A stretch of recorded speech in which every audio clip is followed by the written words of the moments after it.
Hey guys, tonight we're going somewhere deeply uncomfortable, deeply modern, and deeply pharmaceutical. We're talking about fentanyl patches, the slow-release opioid miracle that was engineered at enormous expense to be completely impossible to abuse, and then, almost immediately, absolutely everyone started abusing it. So before you get comfortable, a quick and genuinely heartfelt thank you to the viewer who suggested this one.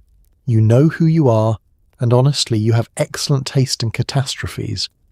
Your suggestions are what keep this channel going, and I mean that sincerely. If you enjoy what I do here, please take a second to like the video and subscribe, but only if you actually want to. Drop a comment telling me where you're listening from and what time it is for you. And if you missed it, we're now on Spotify. Link is in the description. So you can let this one wash over you while you drift off in the dark like a responsible adult.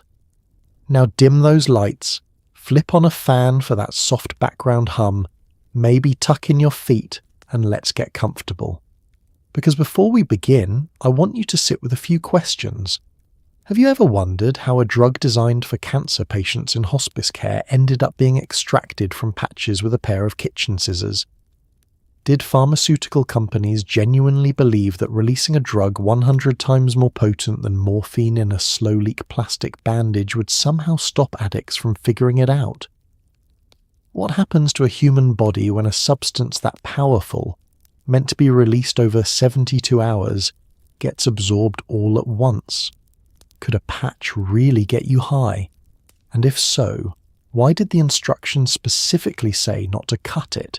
Not to heat it, not to chew it, and not to apply it to anything other than intact skin. And why did people do all of those things anyway? Congratulations. You've just woken up in the late 1990s, and somewhere in America, in a medicine cabinet above a bathroom sink, there is a small beige patch on a shelf, next to someone's heart medication and a box of expired antihistamines. Nobody is watching it. And that, as it turns out, is the whole problem. Before fentanyl became a headline, before it became a street drug, before it became a crisis measured in tens of thousands of deaths per year, it was just a very interesting molecule that a Belgian chemist named Paul Janssen synthesized in his laboratory in 1960. Janssen was brilliant, relentlessly productive, and by most accounts genuinely trying to improve things. His goal was simple: create a painkiller stronger than morphine but faster acting, something that could be used in surgical anesthesia without leaving a patient foggy for the rest of the afternoon.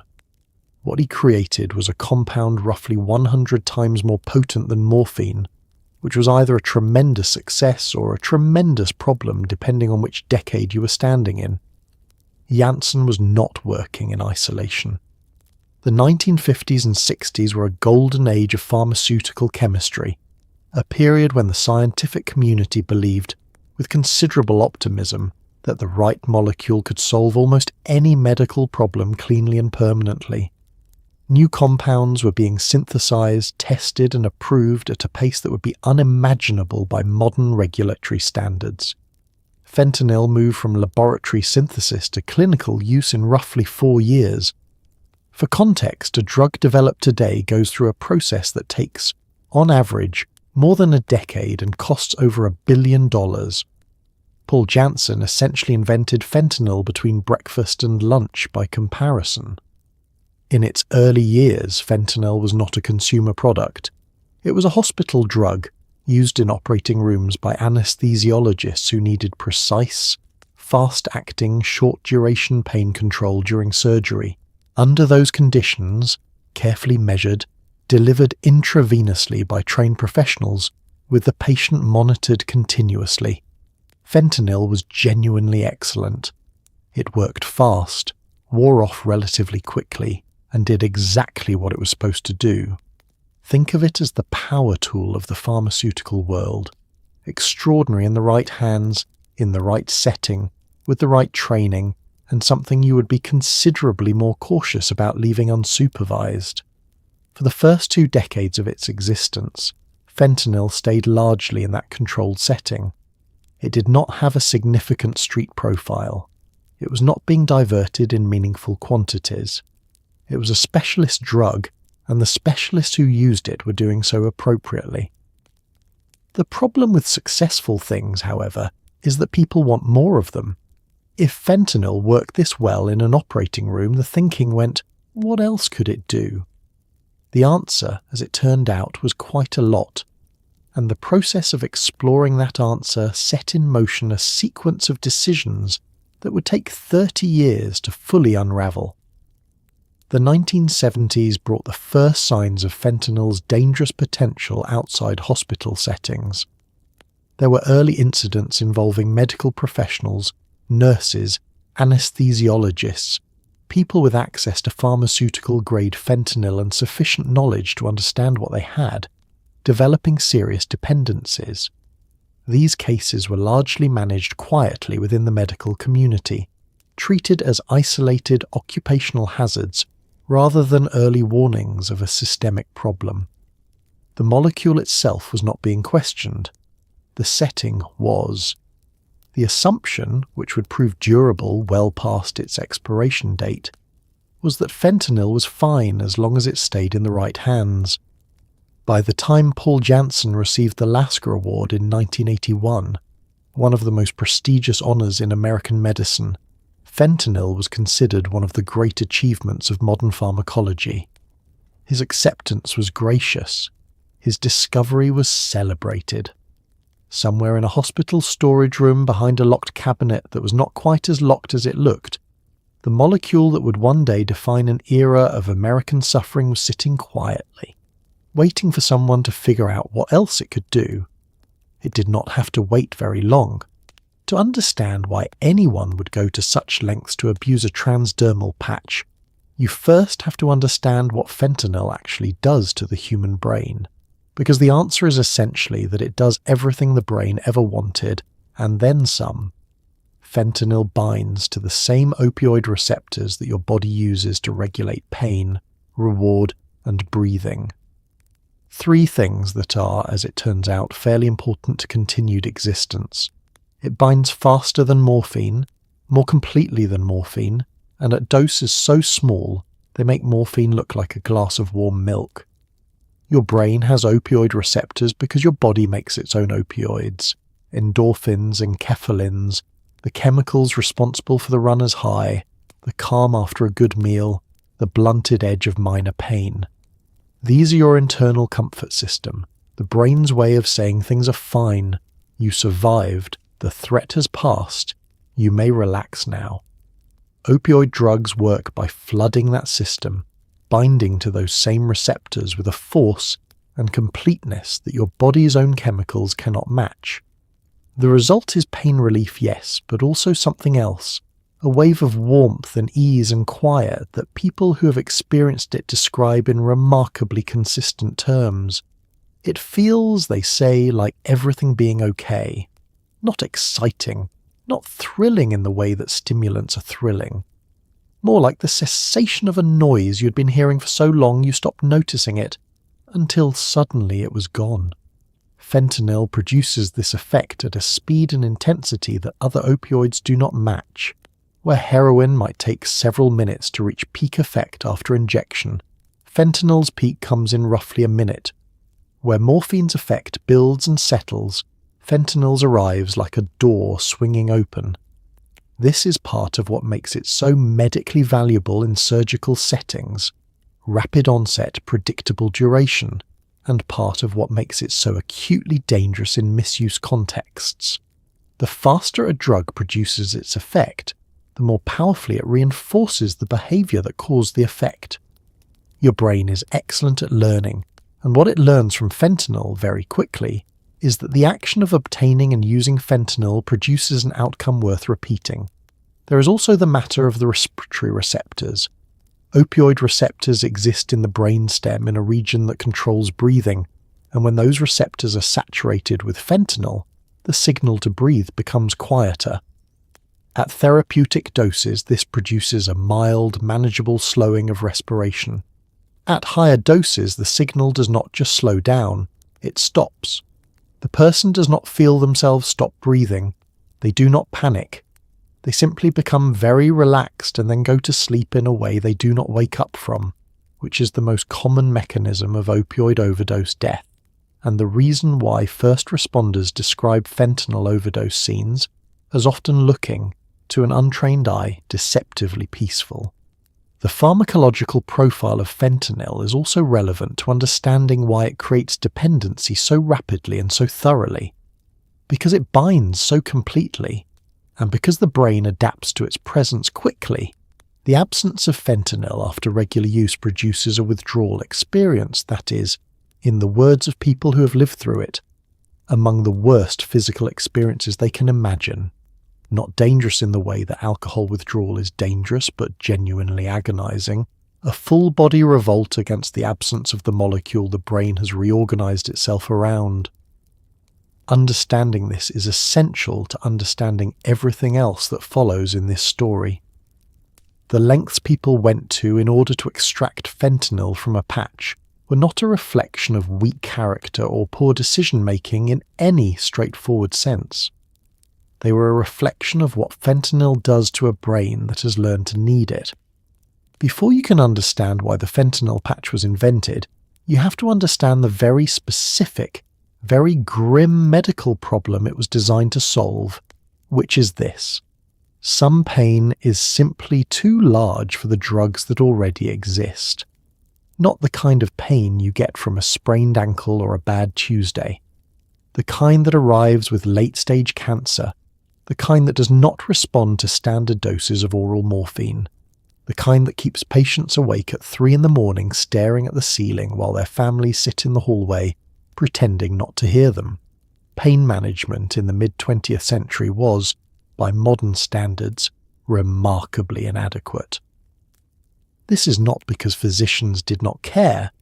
It is because a combination of regulatory caution, cultural stigma around opioid prescribing, and genuine pharmacological limitations left serious pain undertreated on a scale that, in retrospect, looks like a significant and prolonged failure of the medical system. Patients with cancer-related pain were routinely given doses of morphine that controlled their discomfort partially but not completely. The gap between manageable and managed was often just quietly accepted as the cost of avoiding the risks of opioid therapy, dependence, tolerance, respiratory depression.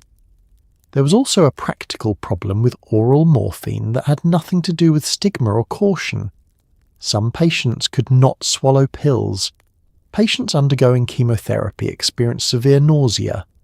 Patients with gastrointestinal involvement of their cancer could not reliably absorb oral medications. Intravenous delivery worked but required hospitalization or at minimum a pump, a line, a trained person to manage it, and all of the infrastructure and cost that implied. For patients trying to live at home in their final months, oral medication that they could not take or that did not work was, in the most literal sense possible, not a solution. The hospice movement, which grew significantly through the 1970s and 80s, brought new attention and new advocacy to the problem of end-of-life pain. Hospice philosophy centered on comfort and dignity rather than curative treatment, which meant that adequate pain control was not a secondary consideration. It was the point. Hospice workers and palliative care physicians began documenting with increasing urgency the extent to which patients under their care were suffering in ways that available medications were failing to address. The call for better options was clear, consistent, and well documented in the medical literature of the period. This is the context into which fentanyl's transdermal delivery system arrived. A genuine unmet need, a patient population with significant suffering, and a medical community that had been told for years that its tools were insufficient. The fentanyl patch was not a solution in search of a problem. It was a response to a real and documented failure of care. The people who developed it were trying to fix something that genuinely needed fixing. That is not a minor point. Because when things go wrong in medicine, as they do here and as they do catastrophically, it is tempting to look for the malicious actor at the origin ease, the cynical executive, the corrupt researcher, the knowing fraudster. Sometimes that actor exists, but sometimes it is more complicated. Sometimes a drug that causes serious harm begins as a genuine attempt to reduce serious suffering, and the harm emerges from the gap between intention and outcome, between controlled conditions and the chaotic reality of a world that does not stay controlled. Pain needed a better answer. The fentanyl patch was someone's best attempt at providing one.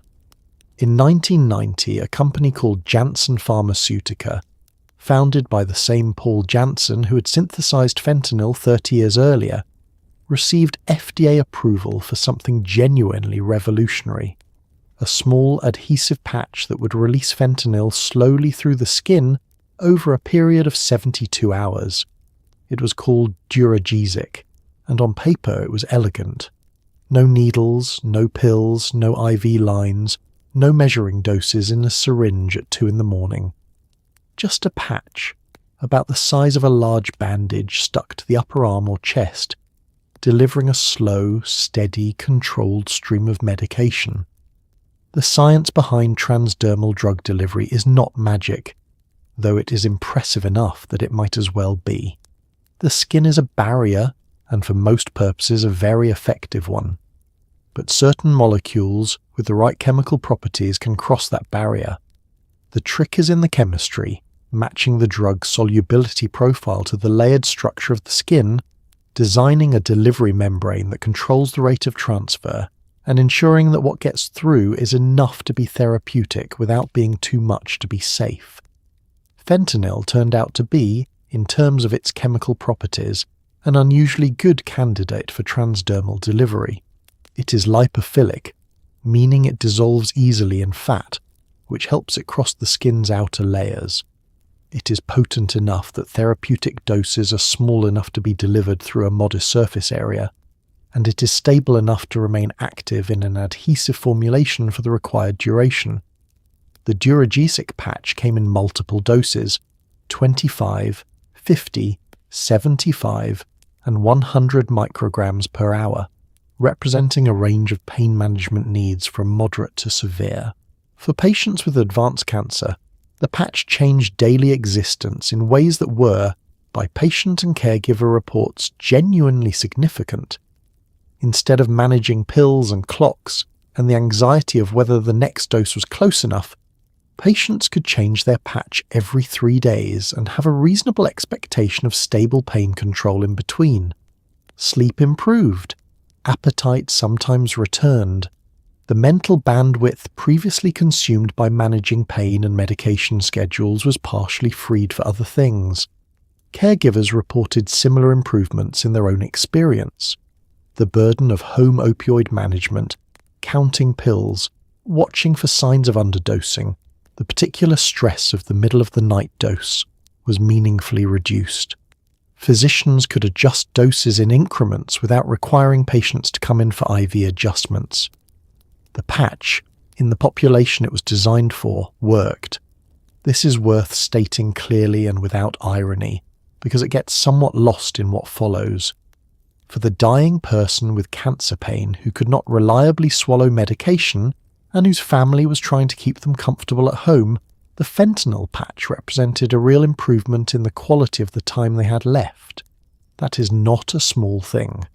The tragedy of the fentanyl patch story is not that the drug was useless. It is that something useful became something destructive through a sequence of decisions.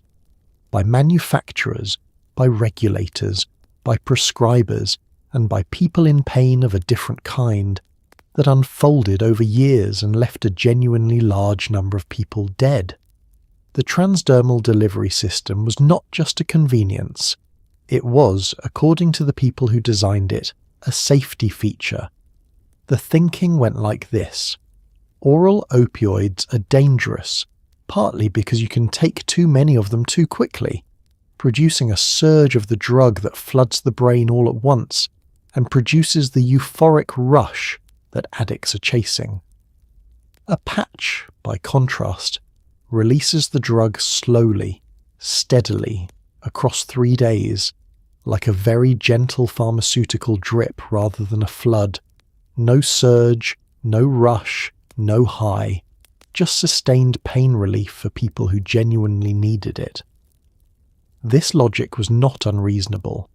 The relationship between the speed of drug delivery and the reinforcing properties of that drug is well established in pharmacology. Drugs that reach the brain quickly are more addictive than drugs that reach the brain slowly, which is why the same molecule can have very different abuse profiles depending on how it is delivered. Cocaine and crack cocaine are chemically similar, but have dramatically different dependency risks precisely because of the speed differential. The theory that making fentanyl slow and steady would make it less rewarding and therefore less vulnerable to misuse was grounded in real pharmacological principle. The execution, however, had a flaw. The slow-release mechanism only worked as an abuse deterrent as long as the drug remained in its delivery system. The 72-hour design assumed that the drug would stay in the patch and transfer to the user's skin at the engineered rate. It did not account with sufficient rigor for the possibility that someone would simply remove the drug from the patch and deliver it in a different way.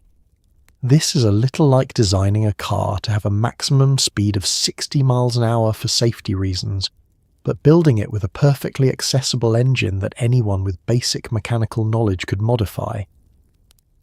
The safety feature was real, but it was only operative under a specific and not particularly robust assumption about how the product would be used. The 72-hour release window also created a different kind of problem, one that was less about abuse and more about legitimate patient safety.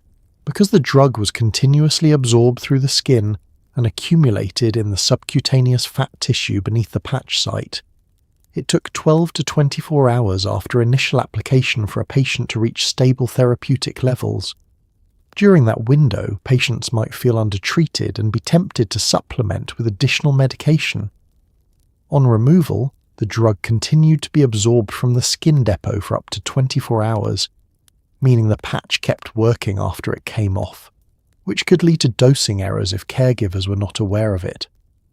The packaging and prescribing information addressed many of these complexities, but information in a package insert and information that actually reaches a patient or a caregiver are related but not identical things.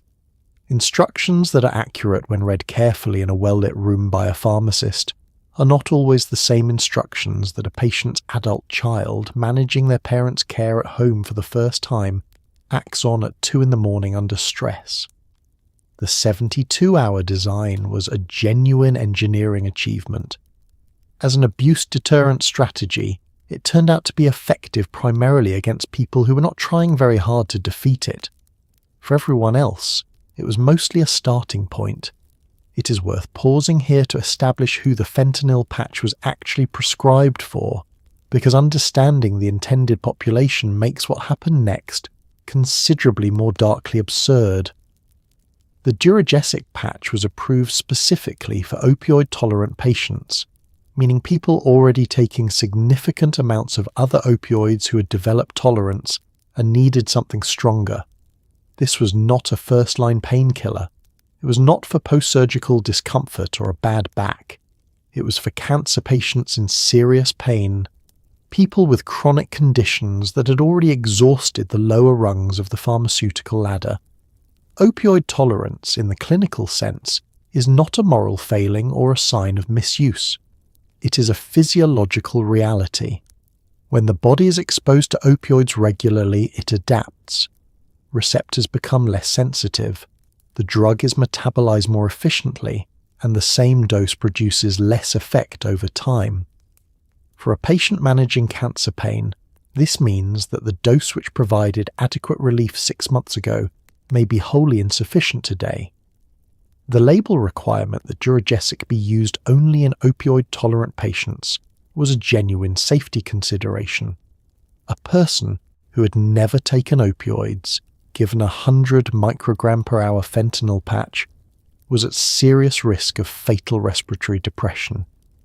The drug was calibrated for a body that had already adjusted to opioids.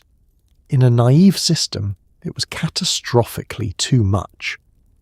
The prescribing guidelines published with Duragesic were specific about the conversion mathematics, how many milligrams of oral morphine per day corresponded to each patch dose, and what the process for transition should look like. These conversions existed because precision mattered enormously. The difference between a 25 microgram patch and a 100 microgram patch is the difference between adequate pain management and a medical emergency. For the population the drug was designed for, this level of clinical care and oversight was expected to be in place. In practice, the oversight was uneven in ways that would turn out to matter significantly. The intended population also had specific characteristics that shaped how the drug would be handled in the real world. Many were elderly, many had multiple medical conditions, many were being cared for at home by family members with varying levels of medical training. Many were in the final stages of illness, which meant that the margins for error in their care were narrower than for healthier patients. The drug was designed to be used in the context of a robust relationship between patient, caregiver, and prescriber. The reality was that the prescriber was often not present in the home. The caregiver was often exhausted and working from limited information, and the patient was sometimes not in a position to communicate about their experience of the medication clearly. As the 1990s progressed and prescribing expanded, gradually, then more rapidly, the distance between the intended population and the actual population receiving Duragesic patches quietly widened. Physicians began prescribing patches for non-cancer chronic pain conditions.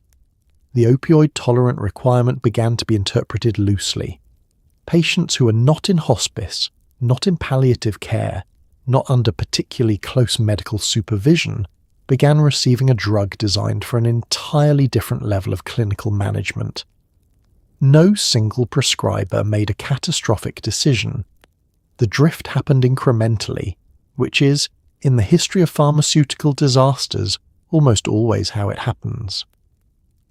Within a few years of the Duragesic patch hitting pharmacies, something strange began showing up in emergency rooms and medical examiner reports. People were dying from fentanyl, which was not in itself shocking.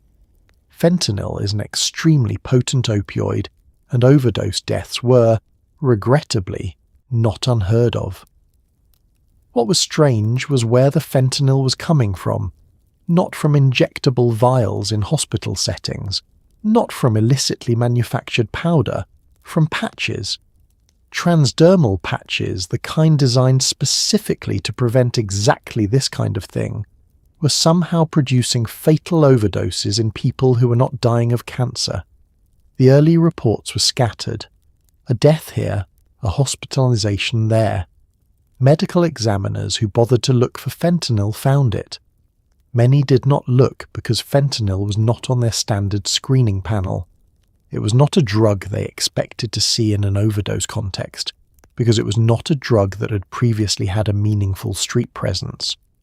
The early cases were sometimes attributed to other causes, filed under broader opioid-related categories, or documented as accidents involving an unusual but presumably uncommon occurrence.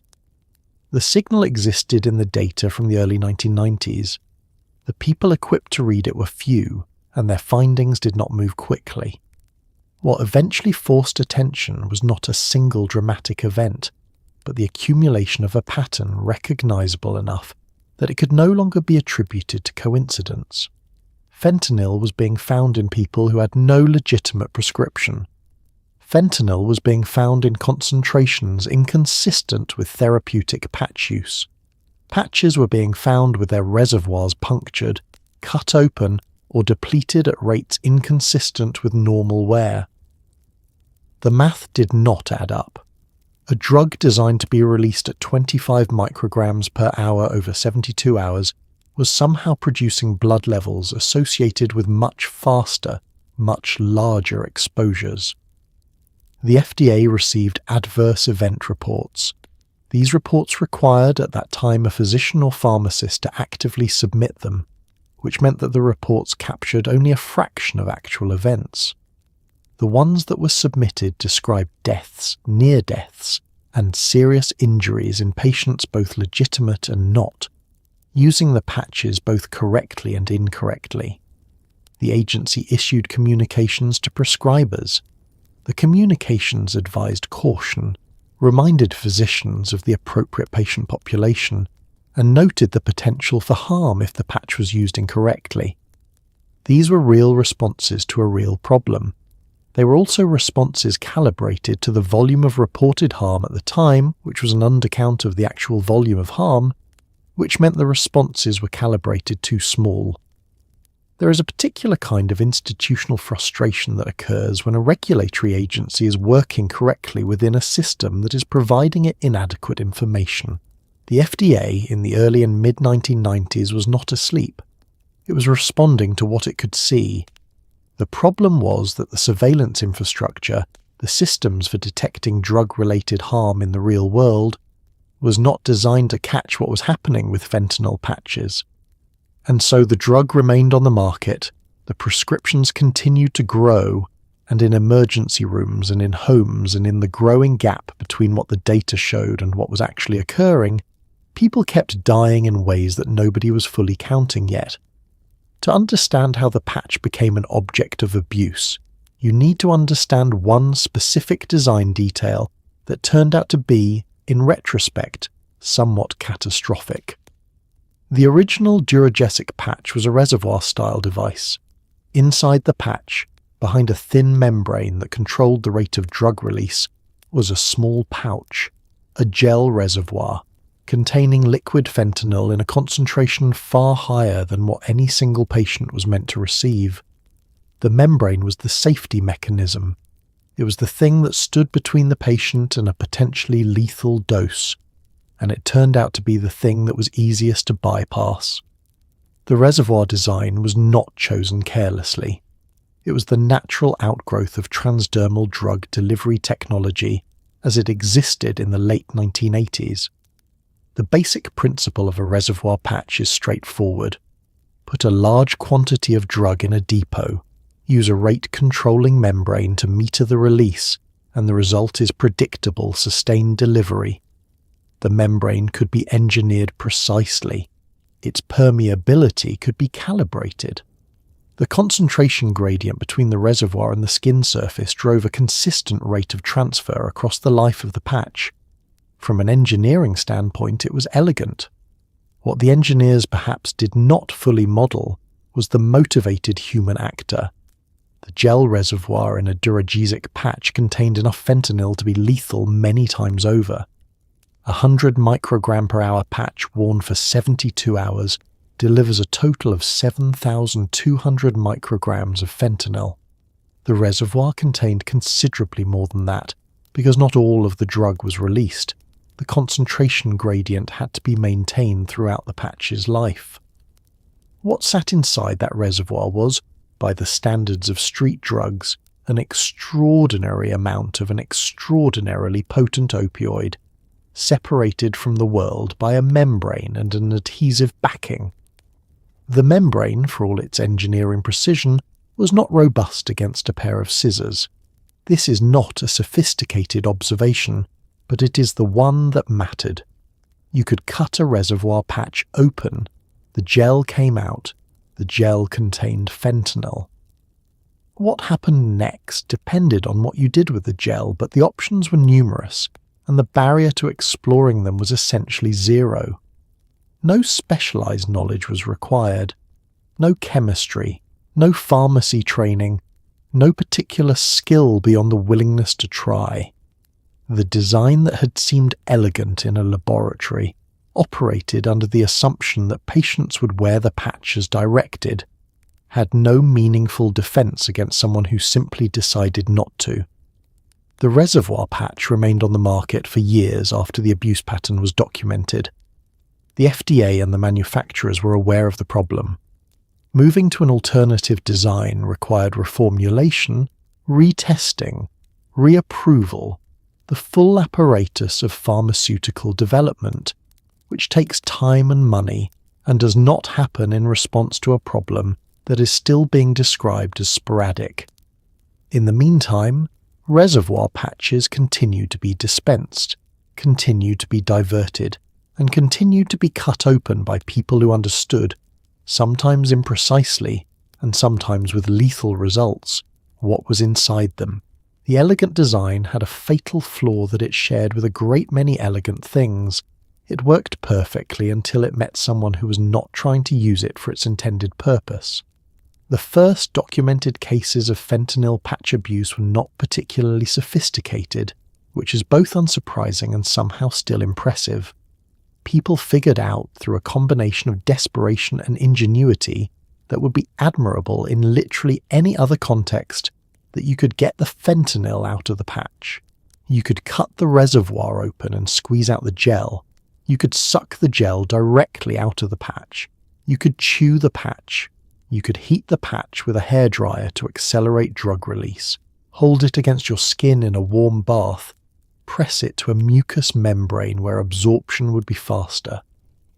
None of these methods were particularly subtle, and all of them bypassed the one design feature that was supposed to make the patch safe.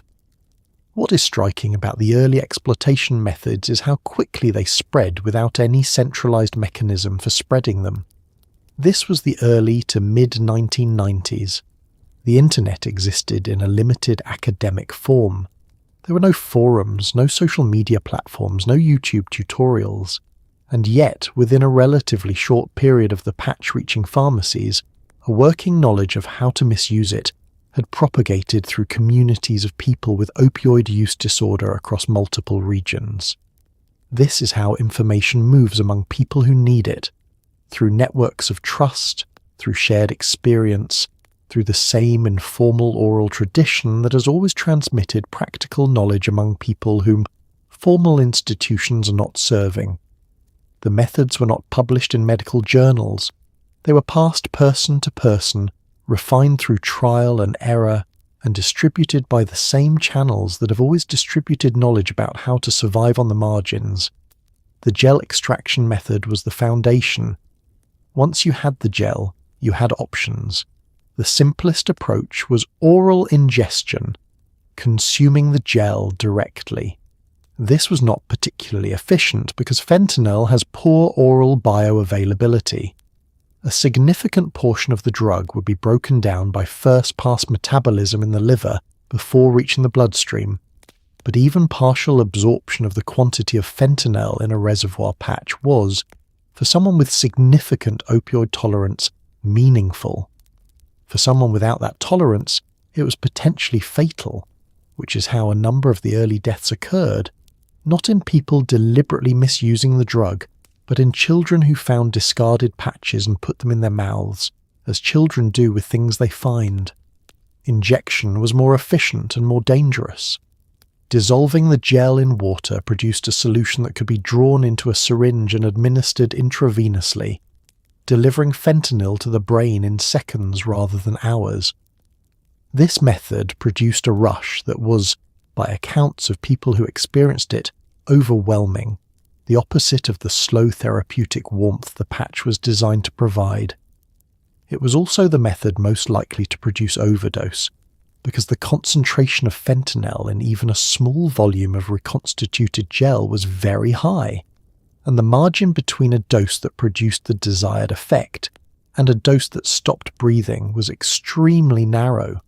People who had calibrated their tolerance to other opioids were working without a reliable map. The patch contained a quantity of fentanyl that bore no intuitive relationship to the street drugs they had used before. Getting the dose wrong was easy. The consequences of getting it wrong were immediate and often irreversible. What the first wave of exploitation demonstrated clearly and with a body count was that the abuse deterrent premise of the fentanyl patch had a significant hole in it. The deterrent worked on the drug while it was in the patch. It had no mechanism for the drug once it was out. The pharmaceutical industry and the regulatory apparatus that oversaw it had designed a delivery system and called it safe, without fully reckoning with the creative and motivated human being on the other end of the transaction. That reckoning was coming. It was just going to take longer than the people dying in the meantime had. One of the more darkly ironic chapters in the fentanyl patch story involves the warning labels. Because the transdermal system is temperature sensitive, heat increases drug permeation through the skin. The prescribing information for Duragesic contained explicit warnings. Do not use a heating pad over the patch. Do not use a hot tub. Do not sunbathe with the patch exposed. Do not allow your body temperature to rise significantly while wearing the device. These were genuine medical warnings. Elevated temperature could cause a dramatic and dangerous spike in fentanyl absorption.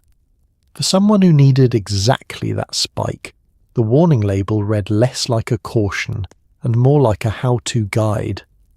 The physiology behind the heat interaction is straightforward. Transdermal drug delivery depends on a concentration gradient, drug moving from high concentration in the patch toward lower concentration in the skin and bloodstream.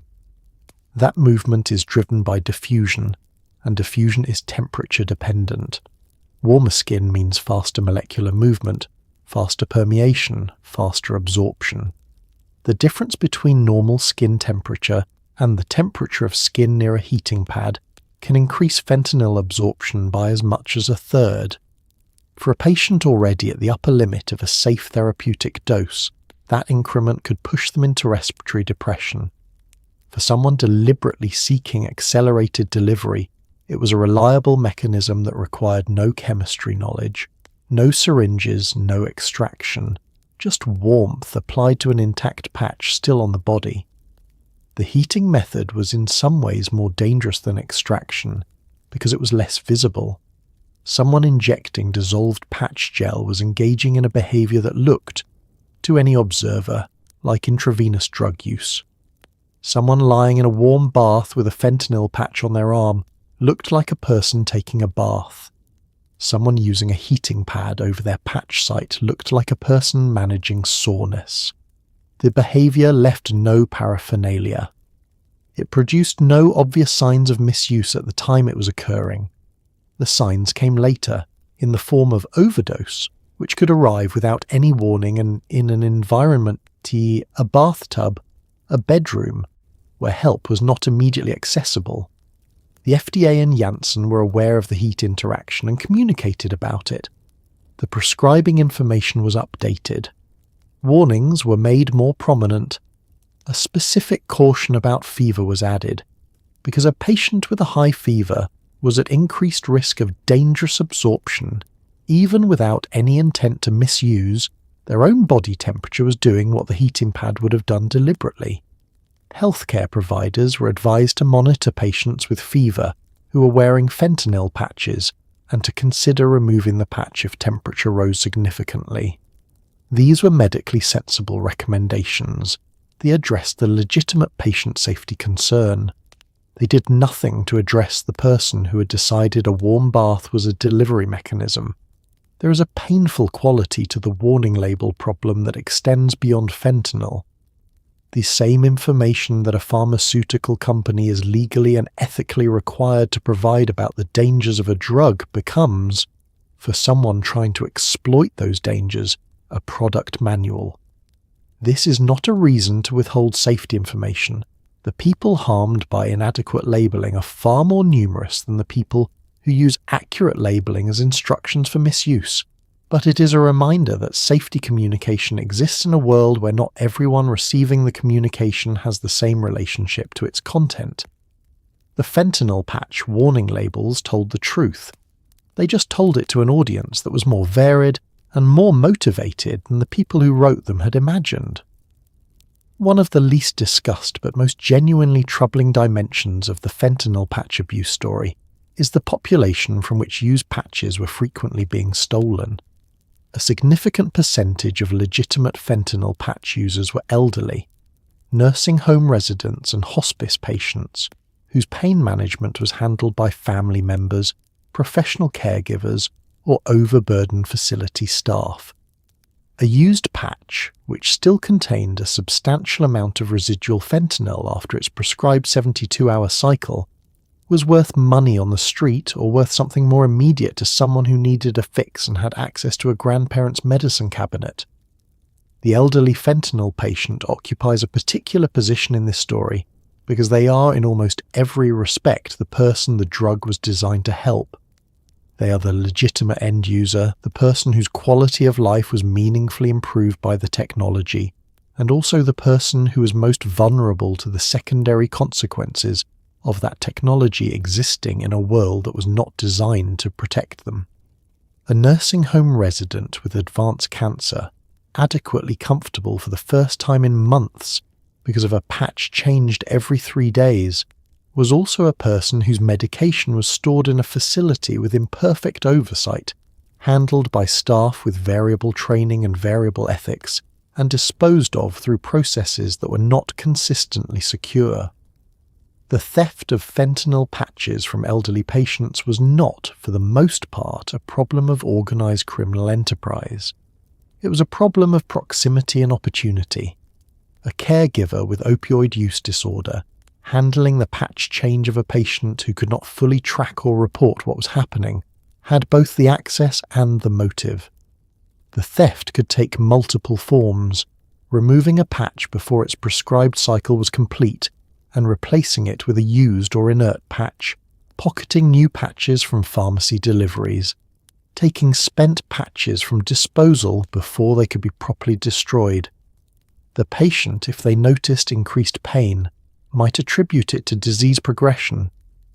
The nursing home administrator, if they noticed discrepancies in medication records, was working with systems not designed to catch this specific kind of diversion. The consequences for the patients were direct and serious. Undertreated pain is not a minor inconvenience when you're at the end of your life. The return of pain that had been controlled, pain the patient knew could be controlled, in the context of being physically unable to fully advocate for yourself, is a specific kind of suffering that the available data on diversion deaths does not capture. The deaths that show up in the statistics are the overdose deaths. The suffering of the patient lying awake in the nursing home at 3 a.m. because their medication has been stolen by someone who needed it for different reasons does not appear in any data set. It happened anyway, in numbers that remain unquantified and largely unacknowledged. The fentanyl patch story has many victims. Not all of them are in the records. Some of them are in nursing homes quietly hurting, in the space where their pain relief used to be. Here is a fact about fentanyl patches that took the medical community somewhat longer to fully reckon with than it probably should have. A used Duragesic patch, one that has completed its full 72-hour prescribed cycle and been removed by a legitimate patient, still contains a meaningful quantity of fentanyl. Estimates vary, but figures suggesting that between 30 and 50% of the original drug content remains in a spent patch have appeared in the medical literature. The patch is designed to release medication slowly, not completely, which means the used patch sitting in a bathroom wastebasket is not inert pharmaceutical trash. It is a partially depleted drug reservoir that someone with any knowledge of the situation would recognize immediately as valuable. The residual fentanyl problem was known to the manufacturer and to the FDA, and the prescribing information did include disposal instructions. Fold the patch adhesive side inward, flush it down the toilet. This was the recommended method, specifically because it would prevent recovery of the residual drug. The problem with disposal instructions is that they require the person disposing of the patch to follow them, which requires the person to know about them, to remember them at the moment of disposal, and to be in a position to act on them. A significant number of used fentanyl patches did not get flushed. They went into wastebaskets, into trash cans, occasionally onto floors or surfaces where they could be picked up by children or pets. Some were collected deliberately by people who knew what they contained. The black market for used fentanyl patches was less glamorous than the market for new ones, but functionally significant. A used patch could be processed for its remaining fentanyl using the same extraction methods as a new one: cut, squeeze, dissolve, inject. The yield was lower, but the acquisition cost was also effectively zero if you had access to the patch.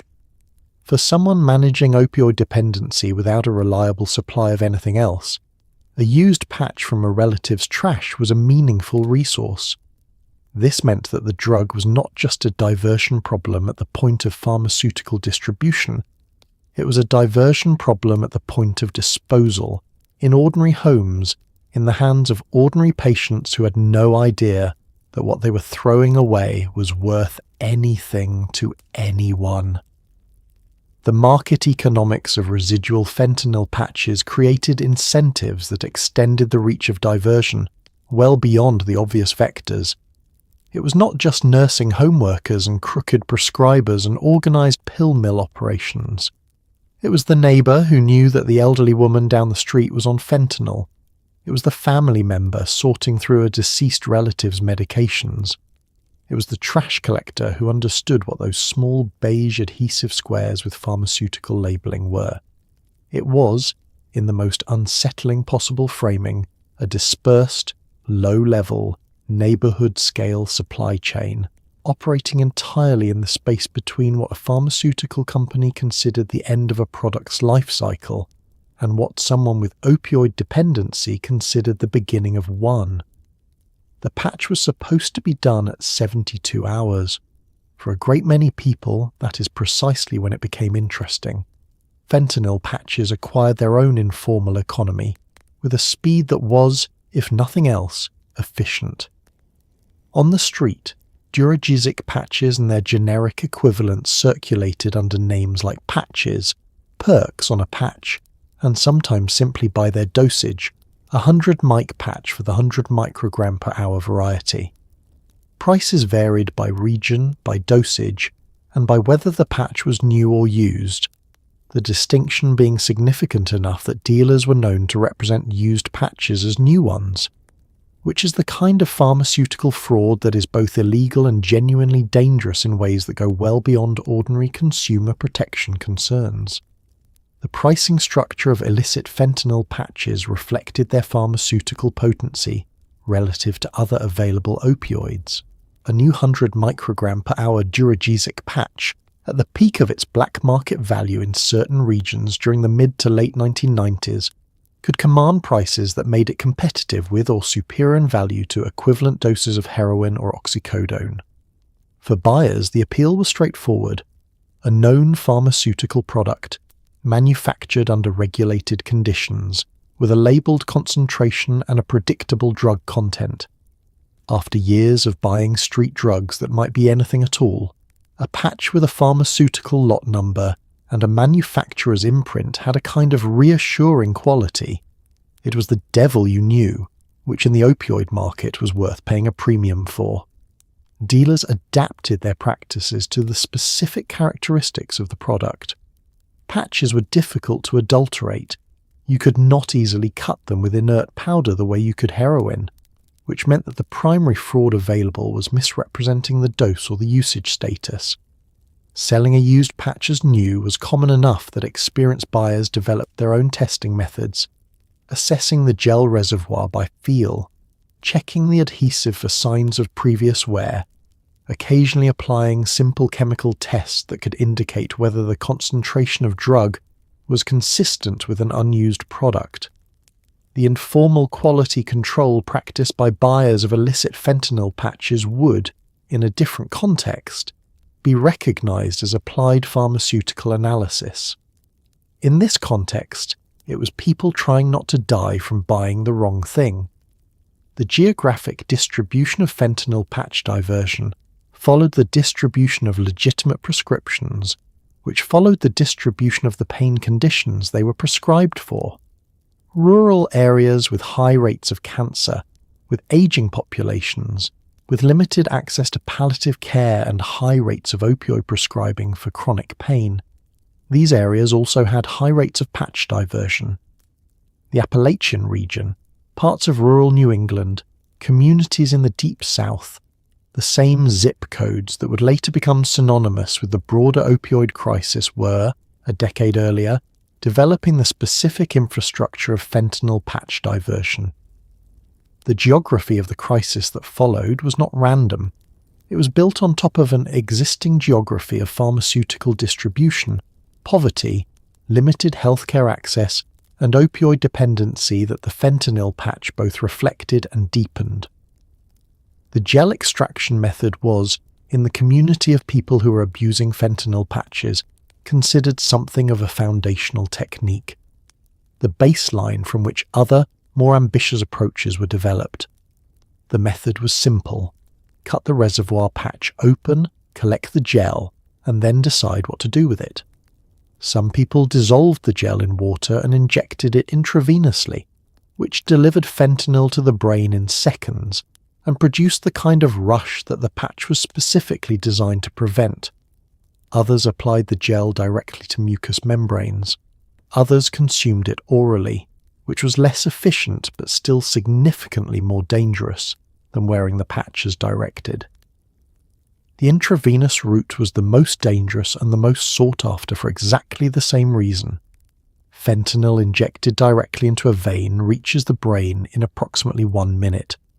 The effect is immediate, total, and overwhelming in a way that oral or transdermal delivery cannot approximate. People who had been managing opioid dependency for years, who had developed tolerance to doses that would kill a naive user, described the experience of injected fentanyl gel in terms that reflected genuine pharmacological extremity, an effect qualitatively different from what they had experienced with heroin or oral opioids: faster, more complete, more consuming. This quality of experience was also, naturally, the quality that made it most powerfully reinforcing. The brain, presented with a stimulus that intense and that immediate, learns quickly. The behavior that produced it becomes urgent in ways that are difficult to overstate. The overdose risk with injected gel was acute and poorly calibrated. The challenge was concentration. The gel in a reservoir patch was not manufactured to be drawn into a syringe and injected. The fentanyl concentration in the gel was far higher than in any intravenous pharmaceutical preparation. Dissolving a portion of the gel in water produced a solution of uncertain concentration, because the gel did not dissolve uniformly, because the amount of water used varied, and because the percentage of drug remaining in a given patch varied depending on its storage and handling history. People were essentially creating their own intravenous fentanyl preparations, with no reliable method for determining how much drug was in the solution they were injecting. The margin for error was essentially non-existent. A preparation that was slightly more concentrated than the previous one, delivered at the same volume, could produce a fatal overdose in someone who had safely used the same technique before. Respiratory depression from an intravenous fentanyl overdose of this type was rapid and offered very little warning. People would inject, experience the initial rush, and within minutes enter a state of unconsciousness from which they could not be roused. Without naloxone administered quickly, the outcome was respiratory arrest and death. First responders who arrived at these scenes often found no obvious evidence of what had occurred. A person unconscious or unresponsive, sometimes with a patch visible nearby, sometimes not. Connecting the clinical presentation to the specific mechanism required knowledge and experience that not all first responders had in the early years of patch abuse. By the time the pattern was recognized and communicated broadly, it had already claimed a substantial number of lives. The gel extraction technique was, in the history of pharmaceutical diversion, one of the more precisely lethal innovations, not because it required sophistication, but because it did not. By the early 2000s, the abuse of reservoir-style fentanyl patches had become sufficiently documented and sufficiently embarrassing that pharmaceutical manufacturers began moving toward a redesigned delivery system. The solution was the matrix patch, a design in which the fentanyl was not stored in a separate gel reservoir, but was instead distributed evenly throughout the adhesive layer itself. There was no longer a pouch of liquid drug to cut open and squeeze out. The drug was in the material of the patch, integrated into it at a molecular level. On paper, this was a genuine improvement. In practice, it turned out to be slightly more difficult to abuse and not impossible, which is a distinction that mattered somewhat less than the industry had hoped. The matrix patch represented a real engineering response to a real problem, and it is worth acknowledging that the transition was not trivial. Reformulating a transdermal drug delivery system from reservoir to matrix architecture required new polymer chemistry, new manufacturing processes, and new clinical trials to demonstrate that the reformulated product delivered drug at the same rate and produced the same therapeutic effect as the original. The timeline from recognizing the problem to having a redesigned product approved and on pharmacy shelves was measured in years, not months. During that interval, reservoir patches continued to be dispensed.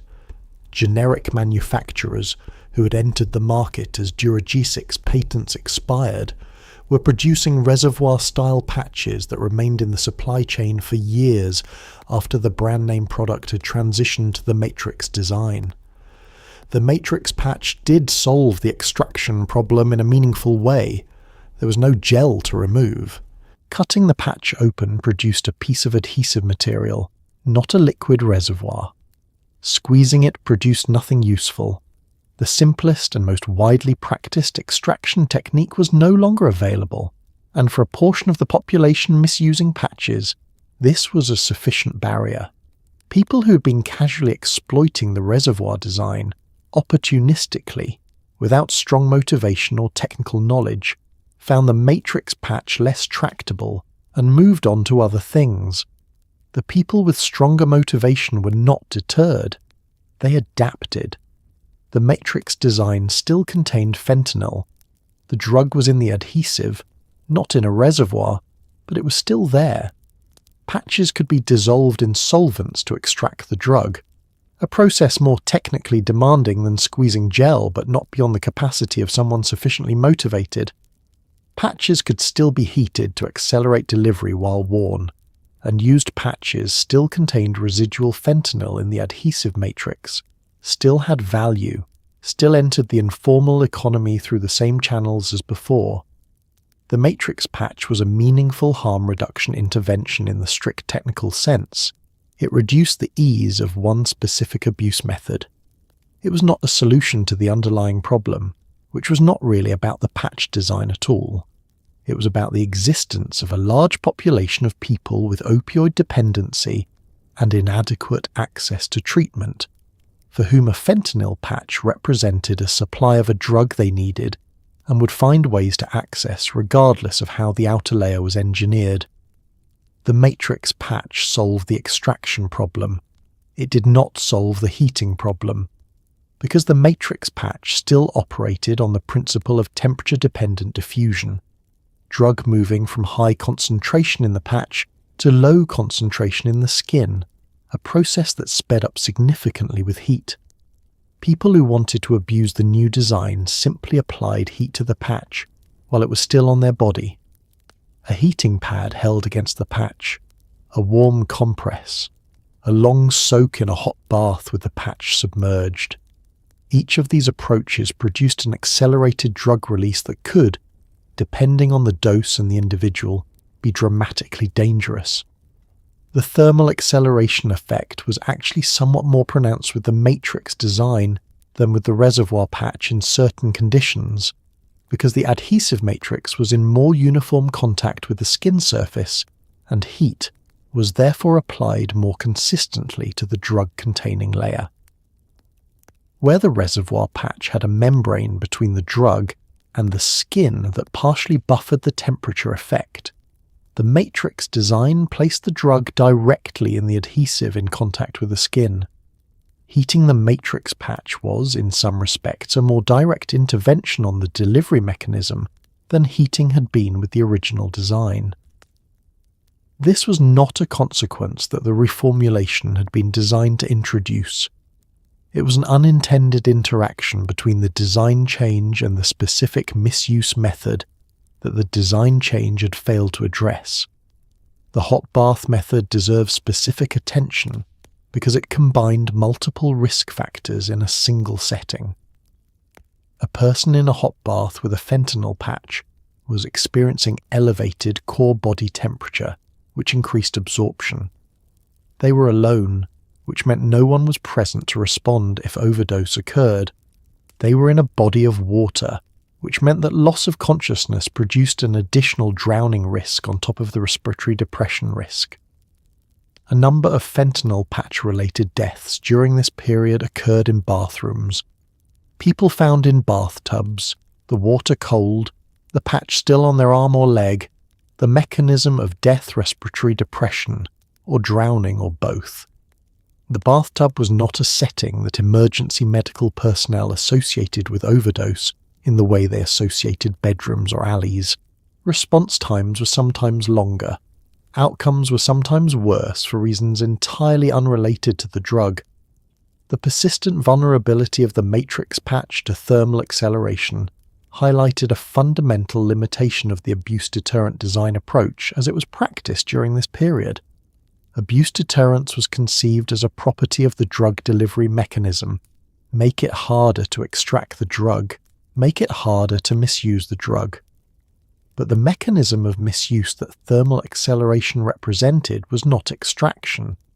It was using the drug's own delivery mechanism against itself. There was no way to make a transdermal fentanyl patch that was simultaneously effective at delivering fentanyl through the skin when warm and ineffective at delivering fentanyl through the skin when warm. The drug did not know whether the warmth was a fever or a heating pad or a bath drawn with intent. It simply moved faster. This was, and remains, a problem without a clean engineering solution. Among the more alarming documented methods of fentanyl patch abuse was simply eating the patch. Not ingesting the extracted gel, not dissolving the drug in solution, eating the patch itself, the adhesive backing and all.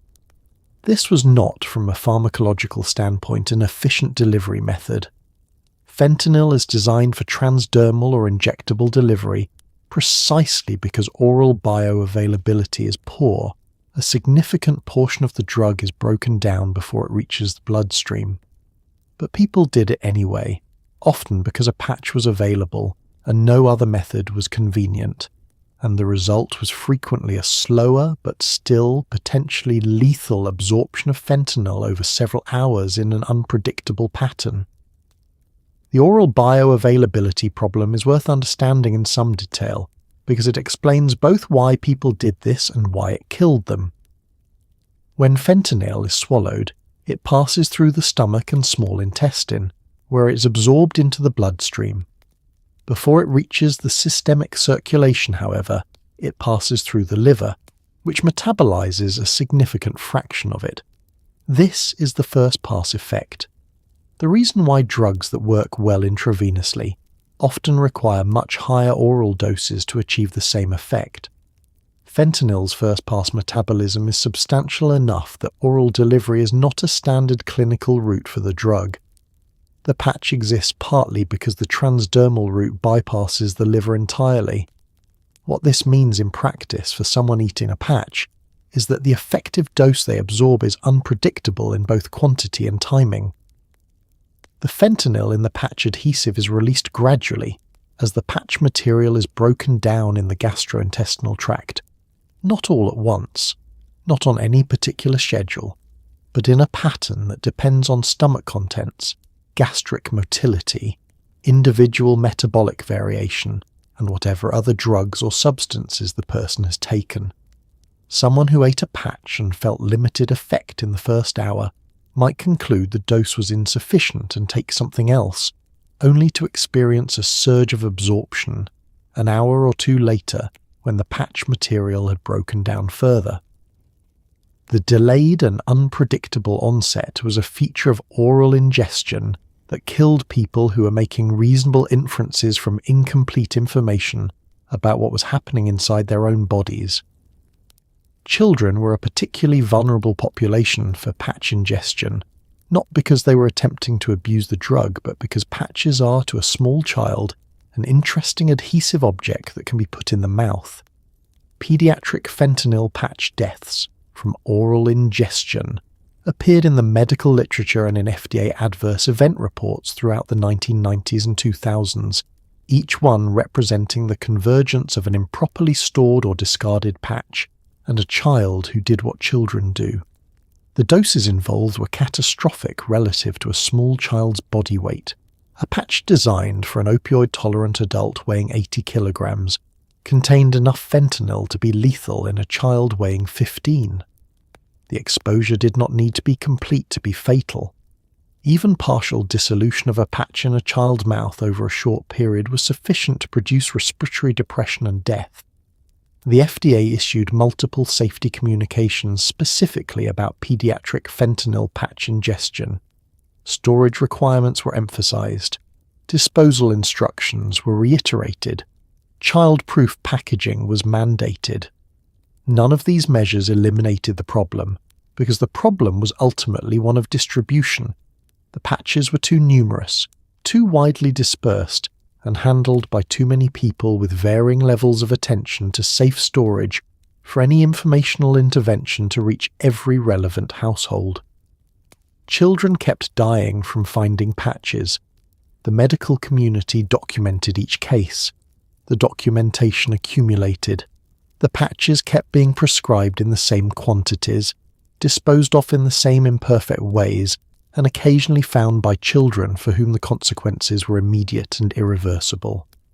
To understand the death toll associated with fentanyl patch abuse, it helps to understand what an opioid overdose actually does to the human body, because it is not, as people sometimes imagine, a matter of the heart simply stopping.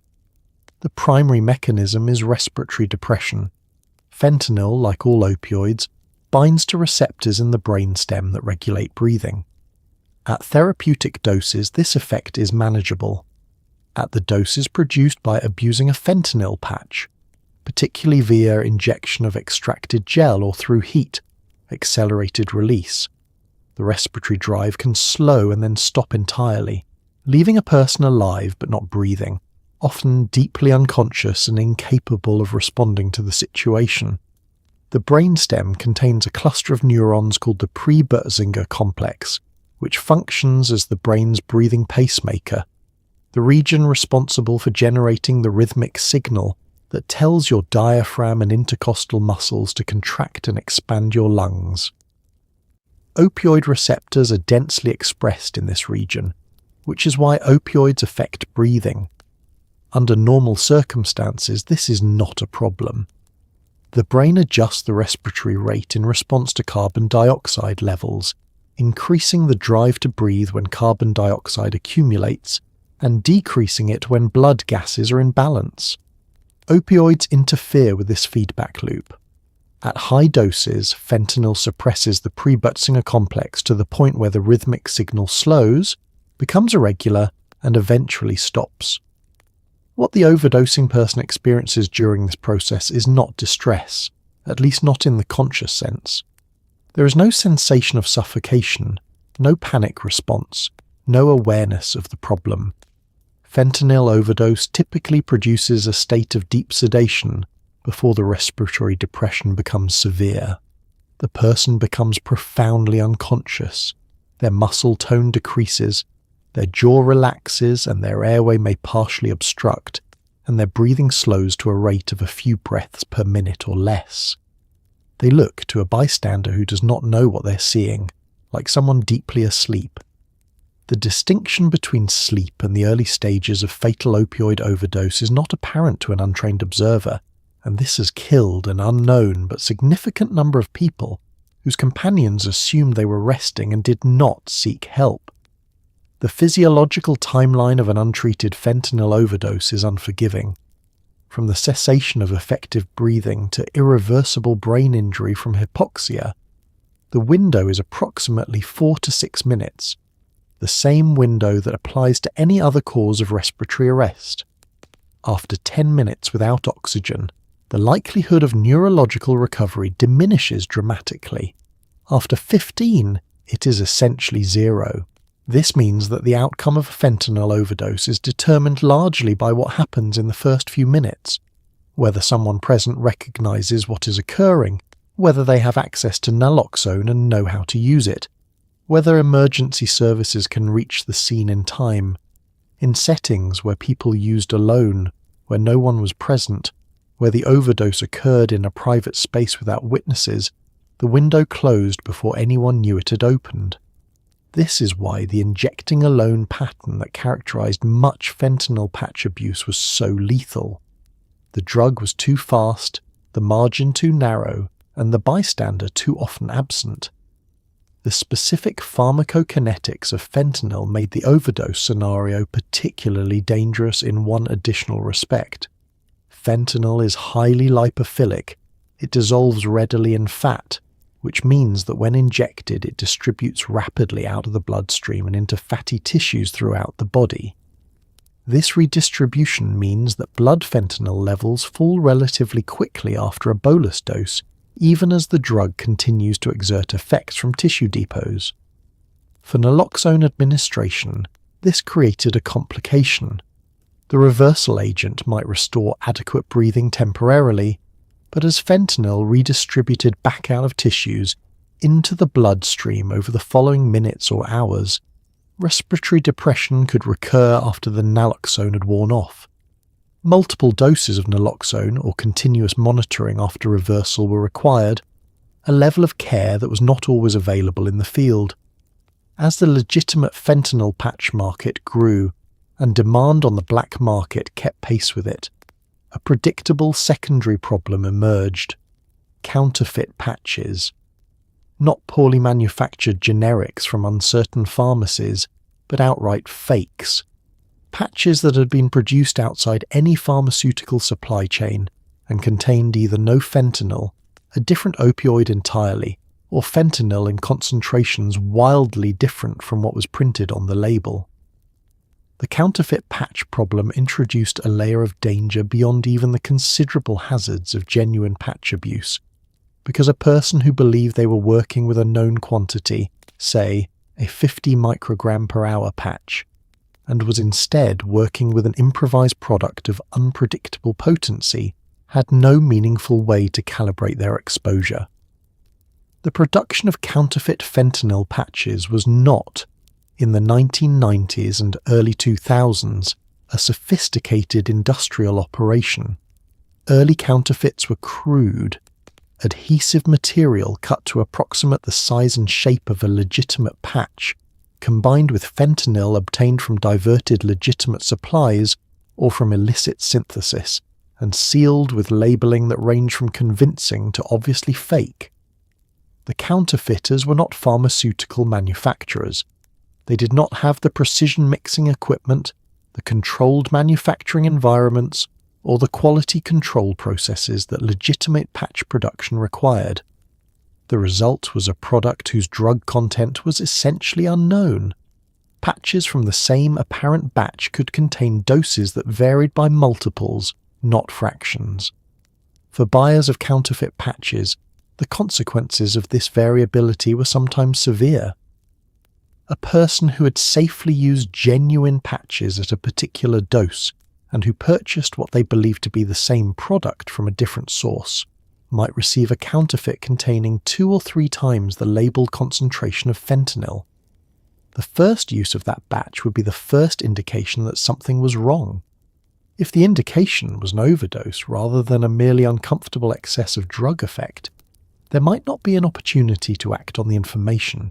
The counterfeit patch market created a risk structure fundamentally different from that of the legitimate diverted supply. Where diverted legitimate patches had a known concentration and a predictable behaviour, counterfeits introduced genuine uncertainty into a situation where uncertainty was already killing people. Law enforcement responses to counterfeit patches during this period were limited by the relative novelty of the problem and by the difficulty of identifying counterfeits without laboratory analysis. A patch that looked approximately correct, carried approximate labeling, and was being sold in a context where pharmaceutical diversion was already occurring was not easy to distinguish from a genuine diverted product without chemical testing. The DEA and FDA worked together on cases involving counterfeit pharmaceutical opioids during this period, but the scale of enforcement activity was modest relative to the scale of the problem. counterfeit patches circulated alongside genuine ones, and buyers who were not chemists, which was essentially all of them, had no reliable method for telling the difference. The market was, in this respect, exactly as dangerous as a market with no quality control at all, which is precisely what it was. Fentanyl patches did not reach the black market exclusively through theft from legitimate patients or through counterfeit manufacturing. A significant portion arrived through prescription fraud, doctor shopping, forged prescriptions, and the broader phenomenon of pill mills that extended in modified form to high-dose opioid patches. Physicians under pressure from pharmaceutical marketing, physicians in under-regulated pain management clinics, and physicians who were themselves compromised by financial relationships with drug companies all contributed to a prescription landscape in which obtaining a fentanyl patch with a fraudulent or medically dubious justification was, in certain regions and certain periods, not particularly difficult.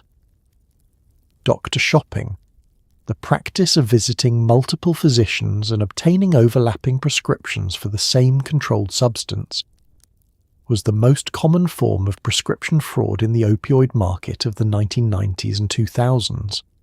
It was enabled by the absence, in most states and for most of that period, of real-time prescription monitoring programs that would have allowed a physician or pharmacist to see whether a patient had filled the same controlled substance prescription elsewhere recently. Without that visibility, a motivated patient could visit several physicians in a single week, presenting with pain complaints and receiving prescriptions from each. The prescriptions were filled at different pharmacies. The patches were collected. Some were used, some were sold. The pill mill problem, which received significant attention in the context of oxycodone during the late 1990s and early 2000s, had a parallel version in the fentanyl patch market. Pain management clinics operating with minimal medical oversight and strong financial incentives to prescribe were prescribing high-dose fentanyl patches to patients who did not meet the clinical criteria for them. Patients without established opioid tolerance, patients without documentation of the underlying pain conditions that warranted the prescription, patients who were, in effect, paying for a prescription rather than receiving medical care. The clinics generated substantial revenue. The patients generated a supply of legitimate pharmaceutical fentanyl patches that entered the black market at face value, carrying the pharmaceutical manufacturer's guarantee of quality and concentration. Forged prescriptions were a smaller contributor to the supply chain, but a persistent one. Prescription pads were stolen from physician offices. Prescriptions were altered. Legitimate prescriptions for lower doses or shorter supplies were modified to specify higher doses or longer supply periods. Fraudulent prescriptions were called into pharmacies by people impersonating physician offices. Each of these methods required some level of effort and carried legal risk, but the value of the patches on the black market provided sufficient financial motivation to make the effort worthwhile for people who had the contacts to move the product. The prescription fraud ecosystem around fentanyl patches was, in structural terms, identical to the one that existed around every other pharmaceutical opioid during this period. The drug was different, the infrastructure was the same. The story of how fentanyl patches moved from a niche palliative care tool to one of the more commonly prescribed opioids in the country is, in significant part, a story about pharmaceutical marketing. Janssen Pharmaceutica, later acquired by Johnson & Johnson, engaged in the kind of aggressive prescriber outreach that was standard practice in the industry during the 1990s and 2000s. Sales representatives visiting physician offices sponsored continuing medical education programs and a quiet but persistent effort to expand the clinical definition of who was appropriate for fentanyl patch therapy. The marketing messaging around Duragesic evolved over time in ways that tracked the commercial opportunity. The initial approved indication, opioid-tolerant patients with cancer pain requiring around-the-clock management, was a meaningful but commercially limited market. Cancer patients, while deserving of the best available pain management, were not a large or growing population relative to the broader universe of people experiencing chronic pain. The pharmaceutical commercial logic of the period, applied consistently across multiple opioid products, was that chronic non-cancer pain represented a vastly larger market opportunity, and that the evidence base supporting opioid therapy for that population, while limited, was being deliberately understated by a medical culture that had overcorrected away from adequate pain treatment. This argument had a grain of legitimate medical truth embedded in it, which made it harder to contest. There were patients with chronic non-cancer pain who were genuinely undertreated, whose quality of life was genuinely diminished by inadequate pain control, and who might have benefited from carefully managed opioid therapy. The marketing apparatus used those real patients as the visible face of an argument whose actual aim was to dramatically expand prescribing across a population for whom the risk-benefit calculus was far less clear. Continuing medical education programs sponsored by Janssen presented case studies of chronic pain patients who had benefited from fentanyl patches.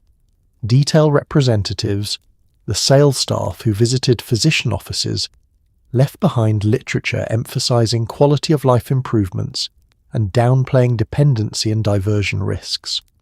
The result was a gradual but significant expansion in prescribing beyond the approved and intended population. Primary care physicians who had previously referred chronic pain patients to specialists began managing fentanyl patch therapy in office. Patients with back pain, arthritis, fibromyalgia, conditions where the evidence base for long-term opioid therapy was weak and the risks were substantial, began receiving prescriptions for a drug designed for cancer patients in hospice. Each individual prescription may have been made in good faith by a physician who believed they were helping their patient. The aggregate of those decisions produced a dramatically expanded supply of fentanyl patches in a dramatically expanded population, with less oversight, less appropriate patient selection, and less monitoring than the drug's design and approval had assumed. The marketing had worked exactly as intended. The FDA's regulatory history with fentanyl is a case study in how an agency responds, sometimes slowly, sometimes inadequately, to emerging evidence of a drug's misuse potential. The initial approval of Duragesic in 1990 came with labeling that specified opioid-tolerant patients, cancer pain, and around-the-clock pain management. Over time, as reports of abuse and overdose accumulated, the agency issued safety communications, required label changes, and eventually issued black box warnings. But each of these responses trailed the problem it was meant to address, sometimes by years, and the patches continued to be prescribed and continued to be diverted. The FDA operates under a specific legal and evidentiary framework that shapes how quickly it can act on emerging safety concerns. To require a label change, to issue a safety communication, to mandate a risk evaluation and mitigation strategy, the agency needs documented evidence of harm, adverse event reports, published studies, post-marketing surveillance data. The adverse event reporting system, which relies on voluntary submissions from physicians and pharmacists, systematically undercounts actual events by factors that are difficult to estimate, but are widely acknowledged to be substantial. The agency was working with a dataset that captured a fraction of the real-world harm, using a methodological apparatus designed for identifying rare but serious adverse effects in a population using a drug as directed, not for detecting patterns of systematic misuse in a population using the drug in ways the trials never contemplated. The black box warning, the strongest label warning available in the FDA's toolkit, was eventually applied to Duragesic and its generics. The warning addressed the risk of misuse, abuse, and addiction. It addressed the risk of life-threatening respiratory depression. It addressed the risks of accidental exposure in children and of using the drug in opioid non-tolerant patients. These were accurate, important, and medically necessary communications. They were also, by the time they appeared in their final form, describing a problem that had been killing people for more than a decade. The FDA's limitations in this story were not primarily about negligence or bad faith. They were about institutional structure, the structure of adverse event reporting, the structure of post-marketing surveillance, the structure of the relationship between the agency and the pharmaceutical companies whose products it regulated and on whose voluntary disclosures it partly depended for safety information. These structural problems were well documented before the fentanyl patch era and remain partially unresolved after it. The agency took actions. The actions were real. They were simply not large enough or fast enough to match the scale of the harm that was accumulating in homes and emergency rooms and medical examiner offices across the country, in numbers that the agency's own data systems could not fully see. The theft of fentanyl patches from elderly and incapacitated patients in nursing homes and long-term care facilities represents one of the more genuinely disturbing chapters in the patch abuse story, not because the drug abuse itself was more catastrophic than other vectors, but because of what it says about the conditions it operated in. These were environments where patients were often cognitively impaired, medically dependent, and entirely reliant on the integrity of the people caring for them. Staff members who stole patches and prosecutions of nursing home workers for exactly this offence appear throughout the court records of this period, were taking medication from people who needed it to manage serious pain and replacing it either with nothing or with an ineffective substitute. The nursing home setting created conditions for pharmaceutical diversion that were, in structural terms, nearly ideal. Medication administration in long-term care facilities involves a chain of custody that is long, complex, and subject to multiple points of failure. Patches are ordered from a pharmacy, delivered to the facility, logged into a medication administration record, retrieved from storage by a nurse or certified medication aide, applied to a patient, documented as administered, removed after 72 hours, and disposed of according to protocol. Each step in that chain involved a human being, and each human being represented a potential point of diversion. The patch that arrived on Monday might not be the patch that was applied to the patient on Tuesday. The patch removed on Friday might not be the patch that was disposed of correctly on Friday evening. Facilities varied enormously in the rigor of their controlled substance management. Some facilities had robust systems, double-key medication storage, witness disposal of used patches, regular reconciliation of medication counts against administration records. Others operated with minimal oversight, understaffed medication carts, documentation completed after the fact, and controlled substance counts that were theoretically performed but not actually verified. For a staff member with opioid dependency working in a facility of the latter type, the barriers to diversion were primarily moral rather than procedural. The procedural barriers were insufficient to catch someone who had decided to circumvent them. Prosecution records from this period reveal a pattern in which diversion was often discovered, not through routine monitoring, but through patient reports of inadequate pain control, the most tragic possible detection mechanism. A patient who reported that their pain was returning too quickly between patch changes, or whose family noticed signs of undertreated pain, triggered a review that sometimes identified a discrepancy in the medication record. By that point, the diversion had often been occurring for weeks or months. The patient had been suffering throughout. The staff member had been acquiring fentanyl throughout. The system had been functioning exactly as it was designed to, right up until the point where it became impossible to ignore that it was not functioning at all. One of the practical complications in studying the full scope of fentanyl patch-related deaths was forensic. Standard toxicology screens at the time did not always test for fentanyl, particularly in jurisdictions with limited resources. Fentanyl also metabolizes relatively quickly, which meant that in cases where death was not discovered promptly, the concentration in biological samples could fall below detection thresholds. Medical examiners accustomed to looking for more common opioids sometimes missed fentanyl entirely, particularly in the early years of patch abuse when the possibility was not yet part of routine investigation protocols. Toxicology is not a single uniform practice.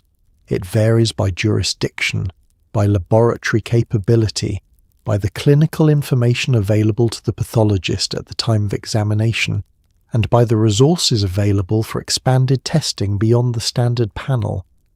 In the 1990s, a standard drug screen in many jurisdictions tested for opiates, a class that included morphine and codeine but did not necessarily include synthetic opioids like fentanyl, which are structurally distinct from the naturally derived compounds that immunoassay screens were designed to detect. A fentanyl overdose death that underwent only standard opiate immunoassay screening could easily be classified as drug-free on toxicology, leading to a cause of death determination that missed the actual mechanism entirely. The rapid metabolism of fentanyl compounded the detection problem. Fentanyl is metabolized primarily to norfentanyl, which is itself active but less potent and has different pharmacokinetic properties. The concentration of fentanyl in blood declines relatively quickly after death, particularly in warm conditions. A person who died from fentanyl overdose and was not discovered for 24 or 48 hours might have blood fentanyl concentrations at autopsy that were below the threshold for definitive determination of toxicity, even with a laboratory capable of detecting the drug. The norfentanyl metabolite persisted longer and could be tested, but only in laboratories with sufficient analytical capability and only in cases where the pathologist thought to order the test. The consequence of these forensic limitations was an undercount of fentanyl patch-related deaths that was substantial and persistent throughout the period of heaviest patch abuse. Estimates of the true mortality burden of this era are necessarily uncertain because the denominator, the actual number of deaths caused by fentanyl patch misuse, was never accurately measured at the time and cannot be fully reconstructed from historical records. What can be said with confidence is that the deaths that were counted and attributed to fentanyl patches were likely a fraction of those that actually occurred. The ones that were counted were enough to generate regulatory responses, medical literature, and sustained public health concern. The ones that were not counted represent an unknown additional number of people who died from a documented hazard that the systems responsible for counting deaths could not reliably see. Paul Janssen died in 2003, the same year that fentanyl patch abuse was well established as a public health problem, and several years before the synthetic opioid crisis would reach its most catastrophic phase. His legacy is genuinely complicated. By any measure, he was one of the most productive medicinal chemists of the 20th century, responsible for dozens of drugs that provided real relief to real people. Fentanyl, in the right context, under the right supervision, remains a medically valuable compound. The problem was never the molecule itself exactly. The problem was the distance between what a molecule can do in a controlled setting and what it does when it escapes that setting. Janssen's career was defined by a particular kind of optimism that was characteristic of mid-20th century pharmaceutical science. A belief that chemistry could solve suffering, that the right compound could be identified, manufactured, and distributed in ways that would produce net benefit for humanity. That belief was not naive in the context of the era. The decades in which Janssen was most productive had produced genuine miracles: antibiotics, vaccines, antipsychotics, anesthetics, drugs that reduced suffering and extended life in ways that previous generations could not have imagined. Fentanyl fit naturally into that story.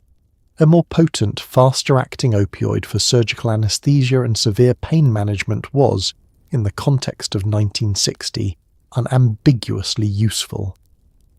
The future in which it would be extracted from patches and injected in nursing home bathrooms was not part of the calculation. The question of how to assign moral responsibility for what fentanyl became is genuinely difficult, and the difficulty is not a reason to avoid the question. Janssen synthesized the molecule and licensed it for development. Janssen Pharmaceutica developed the patch and pursued FDA approval. Johnson & Johnson acquired Janssen and continued marketing Duragesic. Physicians prescribed it beyond its approved indication. Marketers promoted it to those physicians. The FDA approved it, monitored it inadequately, and regulated it with tools insufficiently calibrated to the problem. Pharmacies dispensed it. Caregivers stored it improperly. Dealers sold it. And people with opioid dependency, in serious need of a drug their bodies had come to require, found ways to get it. Each of these actors made decisions that contributed to harm, and the decisions exist on a moral spectrum that runs from clearly culpable to genuinely tragic. The pharmaceutical executive who authorized marketing materials that misrepresented the addiction risk of fentanyl patches occupies a different position on that spectrum than the hospice nurse, who did not know that a used patch still contained enough drug to kill someone and threw it in the trash. The dealer who sold a counterfeit patch of unknown concentration to a buyer who died occupies a different position than the physician who prescribed the patch to someone who did not meet the clinical criteria but was genuinely suffering and had asked repeatedly for help. Assigning clean moral categories to a story this tangled is less useful than understanding how the tangle formed, how a molecule synthesized with good intentions developed into a useful medical product marketed beyond its appropriate context and left without adequate safeguards at each step of its journey, from laboratory to street, became one of the precursors to one of the worst drug crises in American history. Paul Janssen's obituaries were appropriately respectful. He had done real good in the world. The molecule he created has provided real relief to real patients across 6 decades. The tragedy is not that he was wrong about fentanyl's value. It is that being right about a drug's value in one setting provides no protection against what the drug does in another. His molecule outlived him, moved far beyond the context he had imagined for it, and continued doing what it was designed to do, bind with extraordinary potency to opioid receptors, without any of the clinical infrastructure he had assumed would always be in place around it. The fentanyl patch abuse epidemic of the 1990s and 2000s was, as it turned out, a preview of something considerably worse. The patterns established during that period, the identification of fentanyl as a high-value target for diversion, the development of extraction and injection techniques, the existence of a user population familiar with synthetic opioids far more potent than heroin, created both demand and infrastructure for what came next. When illicitly manufactured fentanyl, produced in clandestine laboratories and pressed into counterfeit pills or mixed into heroin supplies, began appearing in the American drug supply in large quantities in the mid-2010s, it did not arrive in a vacuum. The transition from pharmaceutical fentanyl diversion to illicit fentanyl manufacturing followed a logic that was, in retrospect, almost inevitable. Pharmaceutical fentanyl was valuable because it was potent, because it was reliable, and because people had learned to want it. Illicit fentanyl offered the same potency and the same desired effect at a dramatically lower cost of production.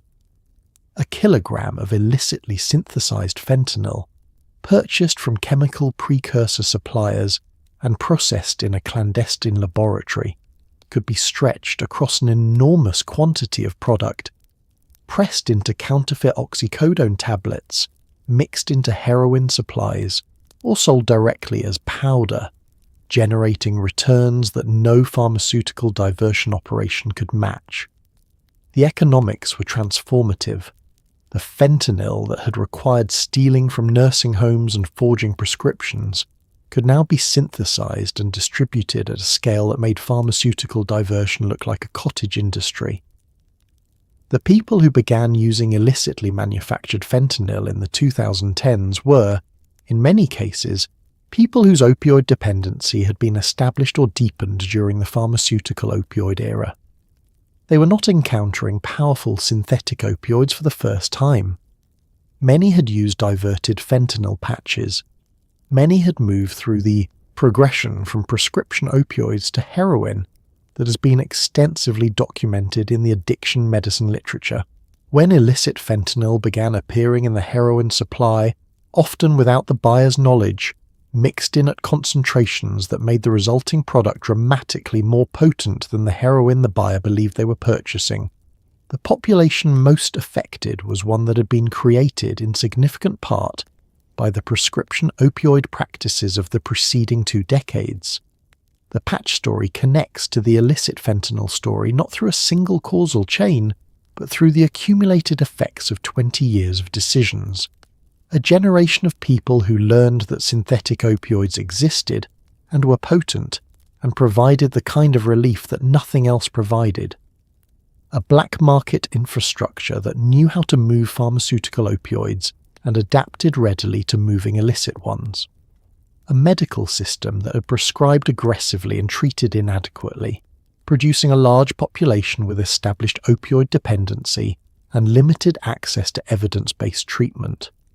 A regulatory and law enforcement apparatus that had been playing catch-up throughout and found itself still playing catch-up when the nature of the problem changed in ways that made the previous tools even less adequate.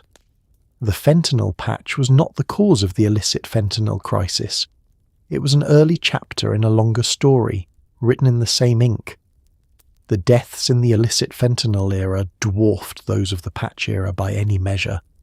Tens of thousands per year, rising every year through the 2010s and into the 2020s, driven by a supply of synthetic opioids so potent and so pervasive that the harm reduction tools developed during the pharmaceutical era were strained to their limits. Naloxone distribution expanded. Fentanyl test strips became a harm reduction tool. Safe supply programs developed in other countries were debated in the United States.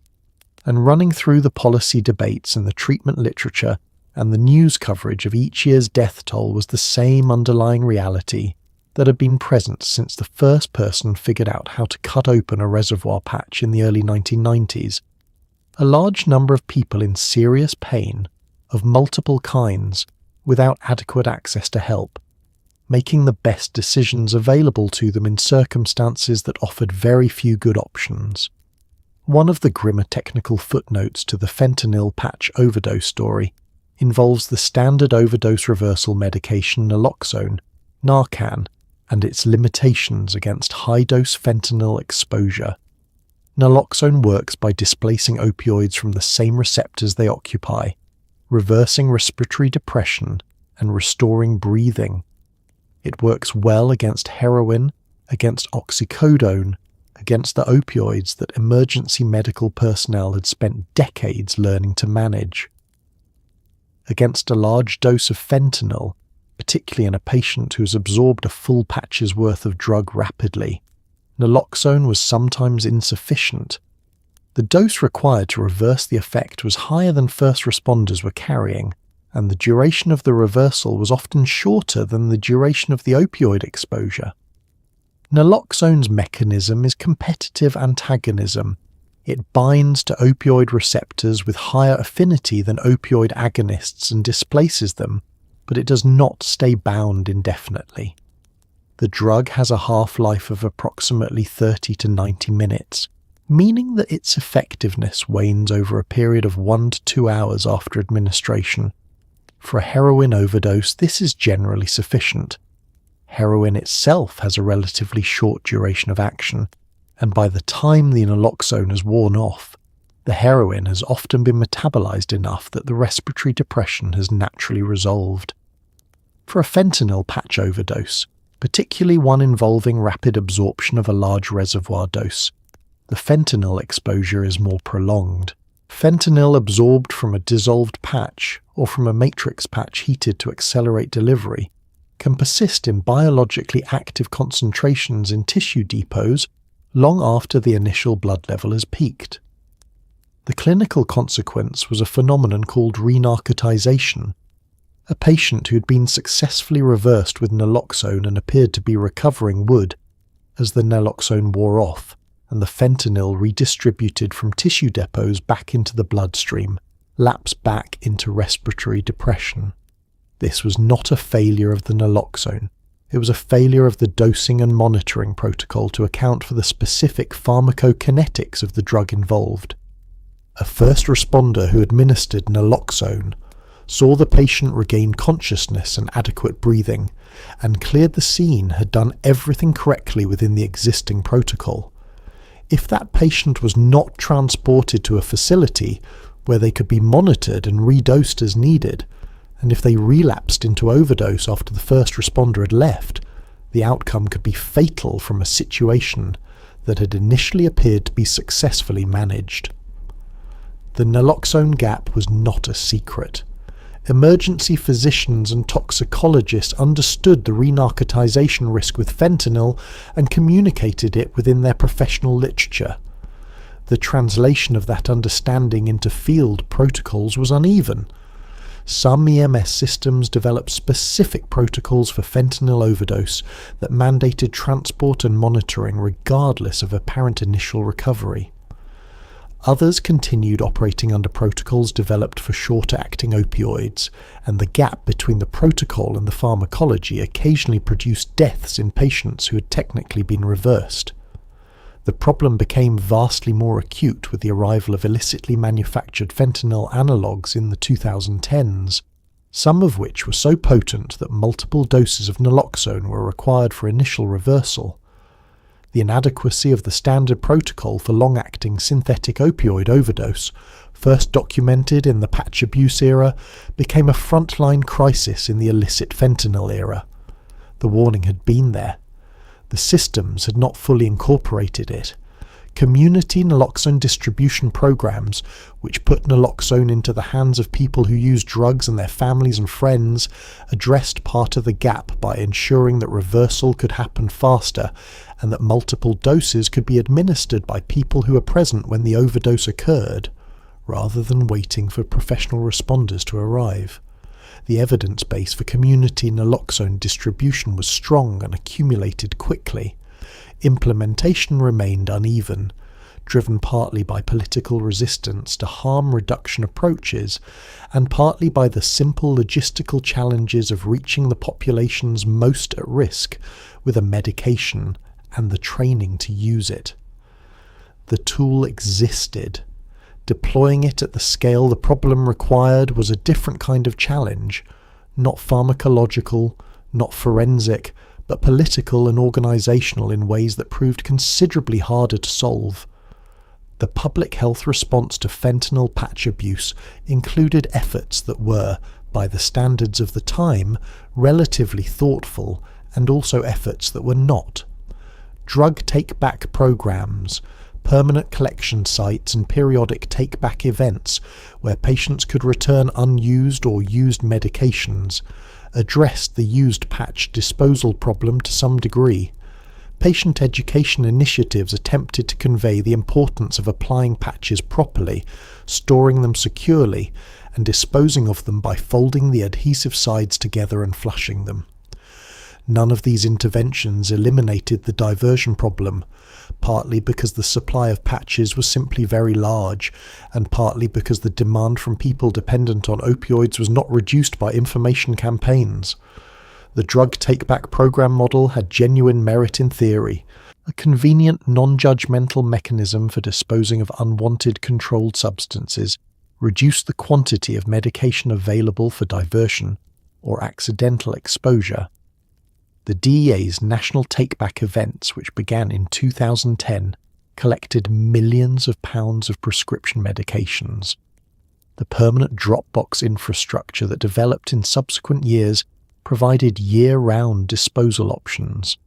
For fentanyl patches specifically, proper disposal of used patches, the ones with substantial residual drug content, at a take-back site rather than a household wastebasket, meaningfully reduced one supply vector for street diversion.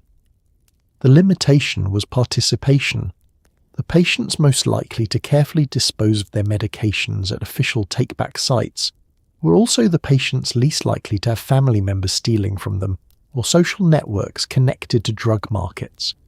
The disposal problem that mattered most was in households where the patches were at highest risk of diversion, and those were not necessarily the households most likely to seek out a take-back event. Patient education about fentanyl patch safety improved over time and had some measurable effects. Prescribers became more likely to counsel patients and caregivers about secure storage and proper disposal as the problem became more visible. Pharmacy counselling at the point of dispensing addressed the most obvious safety concerns for patients who were paying attention. The packaging was modified to include clearer child safety warnings. The prescribing information was updated multiple times to reflect emerging data on misuse. These were real improvements and probably prevented some harm at the margins. They did not address the structural factors, the breadth of prescribing, the inadequacy of addiction treatment infrastructure, the absence of robust prescription monitoring that were driving the majority of harm. What worked better than education in the documented evidence was structural intervention. Prescription drug monitoring programs, when implemented with real-time reporting requirements and with integration into pharmacy dispensing systems, measurably reduced doctor shopping and prescription fraud. Prescriber education programs that focused on appropriate patient selection rather than general awareness had more impact than patient-facing information. Reformulating the patch from reservoir to matrix design, despite its limitations, did reduce one specific mode of abuse. Each of these interventions addressed a specific mechanism in the harm-producing system, rather than attempting to change the behavior of individuals within that system through information alone. The lesson, which was available from the fentanyl patch experience and has been reinforced by every subsequent chapter of the opioid crisis, is that information campaigns directed at individuals work at the margins of complex systemic problems. What changes the trajectory of those problems is changing the systems. Lost somewhat in the mortality statistics and the regulatory history and the pharmaceutical litigation are the people who used fentanyl patches and survived, the individuals whose lives were shaped by a period of dependence on a drug that is, in physiological terms, among the most difficult opioids from which to withdraw. Fentanyl dependence is characterized by withdrawal symptoms of unusual intensity and unusually rapid onset, which creates a feedback loop that is particularly hard to interrupt. The window between doses is short, the discomfort of early withdrawal is severe, and the relief provided by the next use is immediate and complete. A combination of factors that makes the behavioral pattern of addiction extremely resistant to disruption. Opioid withdrawal is not medically dangerous in the way that alcohol or benzodiazepine withdrawal is dangerous. It does not cause seizures, does not produce the autonomic instability that can be fatal in those syndromes, but the subjective experience is, by consistent report, extraordinarily unpleasant. The symptoms are a kind of pharmacological photographic negative of the drug's effects, where opioids produce warmth and ease and relief from physical discomfort. Withdrawal produces cold sweats, muscle cramping, nausea, vomiting, diarrhea, insomnia, severe anxiety, and a generalized physical misery that feels, to the people experiencing it, like the worst flu they have ever had, combined with a profound and specific craving for the one thing that would make it stop. With fentanyl specifically, the onset of withdrawal symptoms is faster than with longer-acting opioids, sometimes beginning within hours of the last dose, and the intensity in the early phase is significant. The people who survived fentanyl patch dependence navigated this landscape in circumstances that varied enormously. Some had access to medication-assisted treatment, buprenorphine or methadone, which could stabilize their physiology and allow them to function while addressing the underlying dependency. These treatments were and remain the most evidence-based interventions available for opioid use disorder, and for people who accessed them, they were genuinely life-changing. The problem was access. Buprenorphine required a physician with a waiver to prescribe it, a regulatory requirement that limited supply artificially in exactly the communities where the need was greatest. Methadone for opioid use disorder was available only through federally certified opioid treatment programs, of which there were not enough in the right places with sufficient capacity to serve the population that needed them. People who attempted withdrawal without medication-assisted treatment faced the full intensity of the fentanyl withdrawal syndrome and a relapse rate that reflected the biology of the situation rather than any failure of will. The brain that has reorganized around fentanyl does not reorganize back quickly or easily. The neural adaptations that develop during a period of heavy opioid use, downregulation of endogenous opioid production, changes in receptor density, alterations in dopamine signaling, persist well beyond the resolution of acute withdrawal symptoms. The post-acute withdrawal period, characterized by dysphoria, anhedonia, poor sleep, and persistent craving, could last months. During that period, the motivation to use again was not a character flaw. It was a physiological state. The survivors of fentanyl patch dependence who achieved sustained recovery did so against a biology that was working against them, often without adequate professional support, and frequently in social circumstances shaped by the same poverty, trauma, and limited opportunity that had contributed to their drug use in the first place.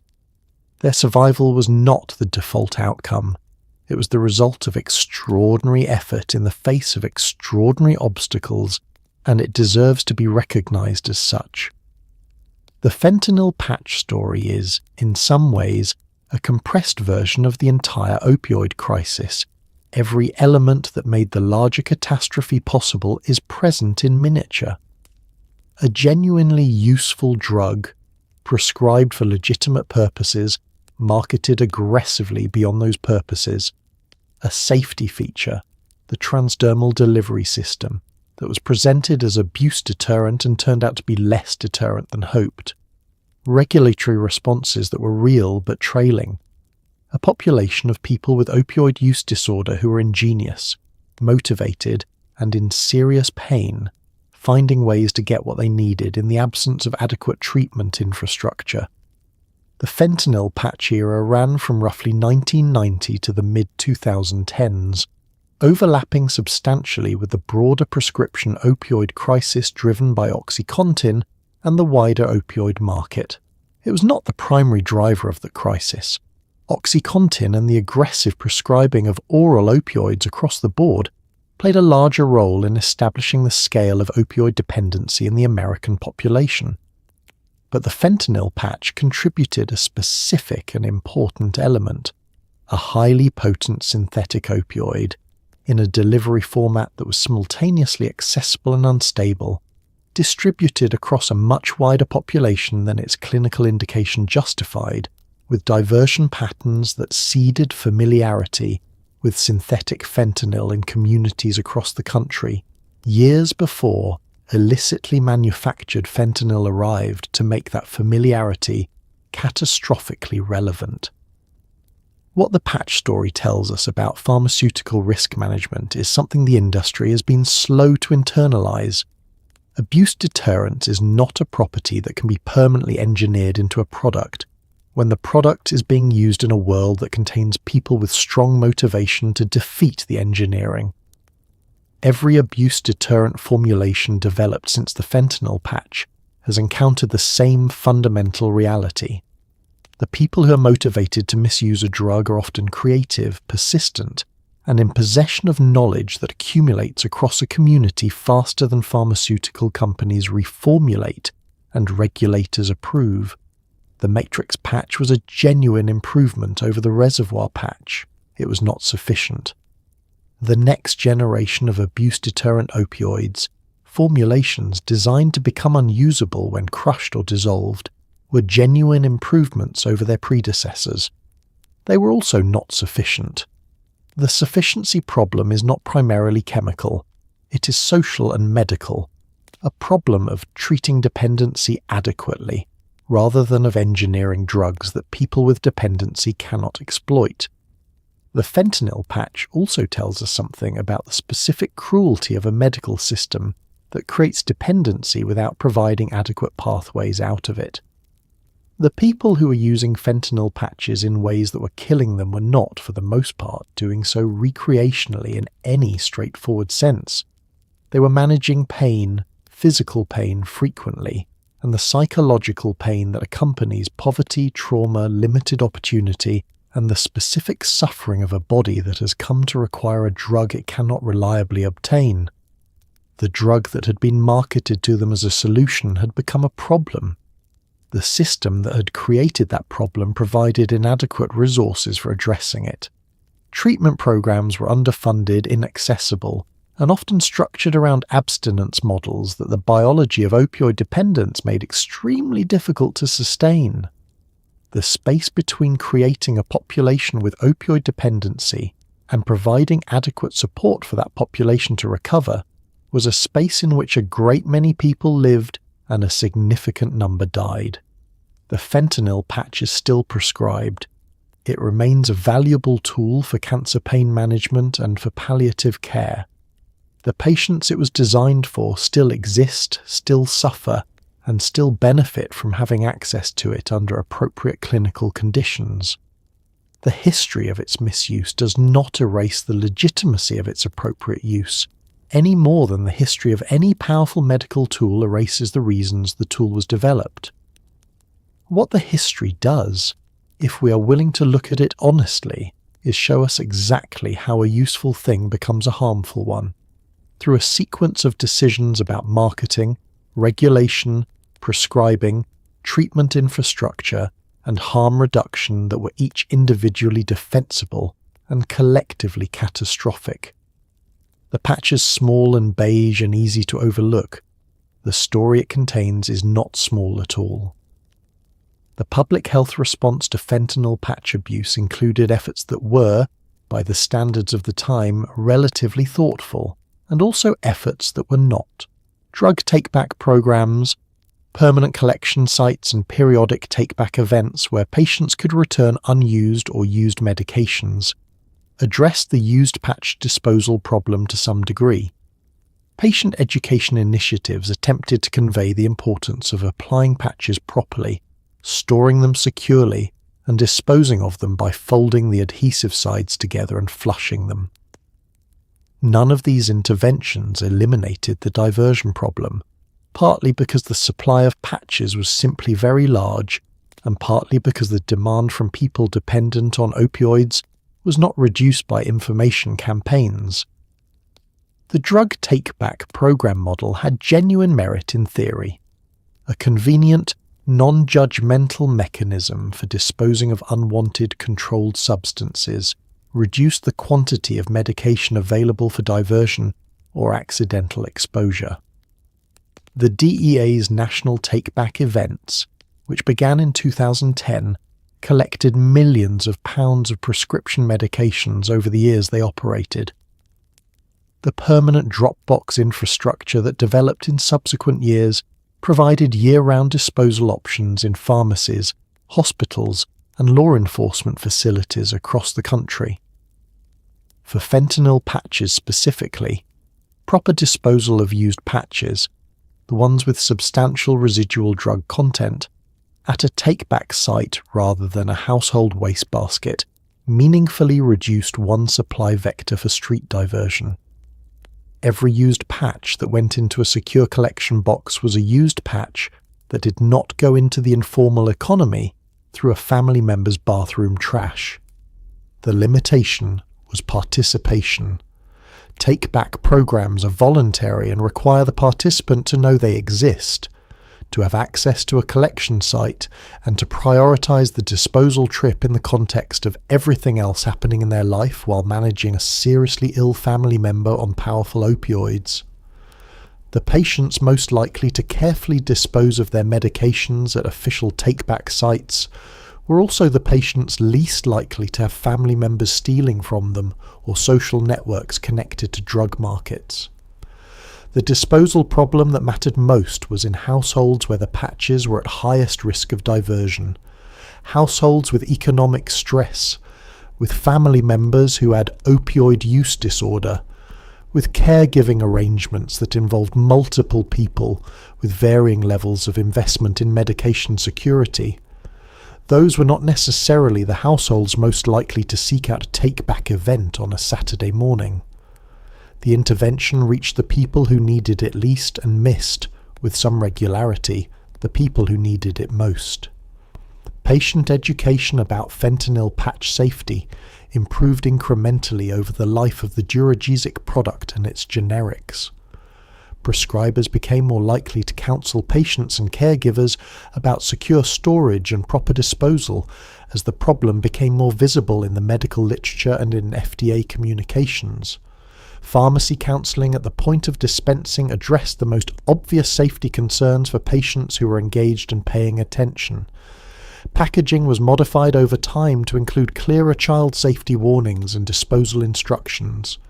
The prescribing information was updated multiple times to reflect emerging data on misuse patterns, heat interactions, and pediatric exposure risks.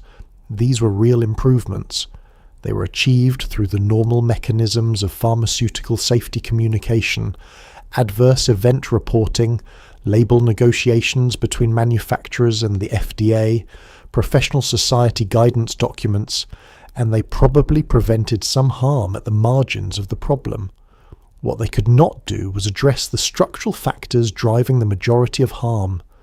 No amount of patient education about secure storage changes the calculus for a nursing home worker with opioid dependency who has access to a patient's medication during a shift. No disposal instruction on a package insert reaches the family member who does not read package inserts. No counselling session at the pharmacy counter transfers sufficient information to a caregiver managing a dying relative's pain at home for the first time, under stress, with incomplete support. The individual behaviour change model of harm reduction, tell people what to do differently, and they will do it, works at the edges of complex systemic problems. It does not work at the centre of them. What worked better, in the documented evidence, was structural intervention aimed at the systems producing harm rather than at the individuals within those systems. Prescription drug monitoring programs, when implemented with real-time reporting requirements and genuine integration into pharmacy dispensing workflows, measurably reduced doctor shopping and prescription fraud. States that implemented robust PDMPs with mandatory prescriber participation saw reductions in opioid prescribing and in some measures of opioid-related harm. The effect was not uniform and was sometimes offset by displacement. Patients who could not obtain prescription opioids in one state crossing into neighbouring states with less robust monitoring, but the directional effect was clear. Structural barriers to diversion worked better than informational appeals to individuals. Prescriber education programs that focused on appropriate patient selection criteria, which patients actually met the clinical threshold for fentanyl patch therapy, how to conduct adequate assessment and monitoring, how to recognize signs of misuse or diversion in a patient population, had more impact than general awareness campaigns. The problem of inappropriate prescribing was not primarily a problem of physicians who did not care about their patients. It was a problem of physicians who had been told, by marketing materials and continuing medical education programs funded by pharmaceutical companies, that the appropriate population for fentanyl patch therapy was larger than it actually was. Correcting that messaging through credible, evidence-based prescriber education addressed a real driver of harm. The reformulation from reservoir to matrix design was a structural intervention that reduced one specific abuse mechanism, imperfectly but meaningfully. Each of these approaches shared a common characteristic. They changed something about the system rather than relying on individuals within the system to behave differently in response to information. The lesson was available from the fentanyl patch experience. It has been available from every subsequent chapter of the opioid crisis. Changing the behavior of millions of individual actors through information alone is not a strategy that scales to the size of systemic pharmaceutical harm. Changing the systems themselves, the prescribing incentives, the monitoring infrastructure, the treatment access, the pharmaceutical design requirements, is what moves the needle. The fentanyl patch era made this lesson available to anyone who wanted to read it. Whether it was sufficiently read is a question whose answer is visible in the decades that followed. Lost somewhat in the mortality statistics and the regulatory history and the pharmaceutical litigation are the people who used fentanyl patches and survived. The individuals whose lives were shaped by a period of dependence on a drug that is, in physiological terms, among the most difficult opioids from which to withdraw. Fentanyl dependence is characterized by withdrawal symptoms of unusual intensity and unusually rapid onset, which creates a feedback loop that is particularly hard to interrupt. The window between doses is short, the discomfort of early withdrawal is severe, and the relief provided by the next use is immediate and complete. A combination of factors that makes the behavioral pattern of addiction extremely resistant to disruption. Opioid withdrawal is not medically dangerous in the way that alcohol or benzodiazepine withdrawal is dangerous. It does not cause seizures, does not produce the autonomic instability that can be fatal in those syndromes. But the subjective experience is, by consistent report, extraordinarily unpleasant in ways that standard clinical descriptions do not fully capture. The symptoms are a kind of pharmacological photographic negative of the drug's effects.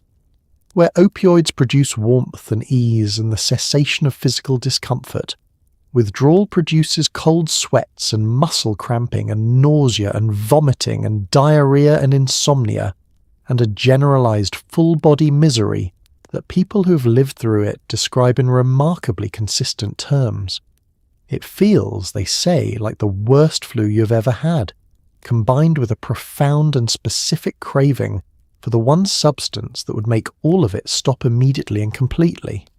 The knowledge that relief is one use away, and that the alternative is hours or days of this, is not a background consideration.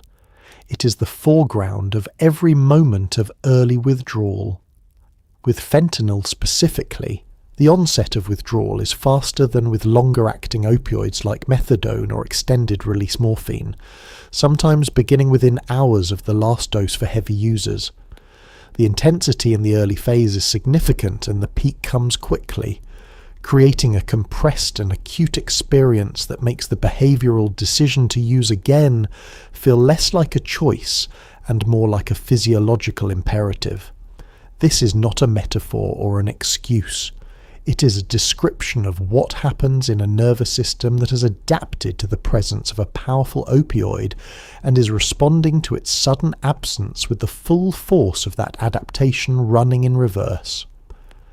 The people who survived fentanyl patch dependence navigated this landscape in circumstances that varied enormously by geography, by economic situation, by the year in which they were trying to recover, and by the particular combination of luck and support that determines outcomes in situations where outcomes are genuinely uncertain. Some had access to medication-assisted treatment, buprenorphine or methadone, which could stabilize their physiology, reduce cravings to manageable levels, and allow them to function in daily life while working on the longer-term project of recovery. These treatments were and remain the most evidence-based interventions available for opioid use disorder. The published evidence for their effectiveness is robust, replicated across decades and populations, and not seriously contested in the addiction medicine literature. For people who accessed them, they were genuinely life-changing, sometimes literally. The problem was access, and the access problem was structural in ways that were not accidental. Buprenorphine, approved for opioid use disorder treatment in 2002, required a physician with a special DEA waiver to prescribe it, a regulatory requirement that existed nowhere else in medicine, that had no equivalent for any other medication used to treat any other chronic condition, and that functioned in practice as an artificial cap on the supply of a medication that people were dying without. The waiver requirement limited the number of prescribers. The limit on prescribers created waiting lists. The waiting lists existed in the communities with the highest rates of opioid dependency, which were often the communities with the fewest physicians overall.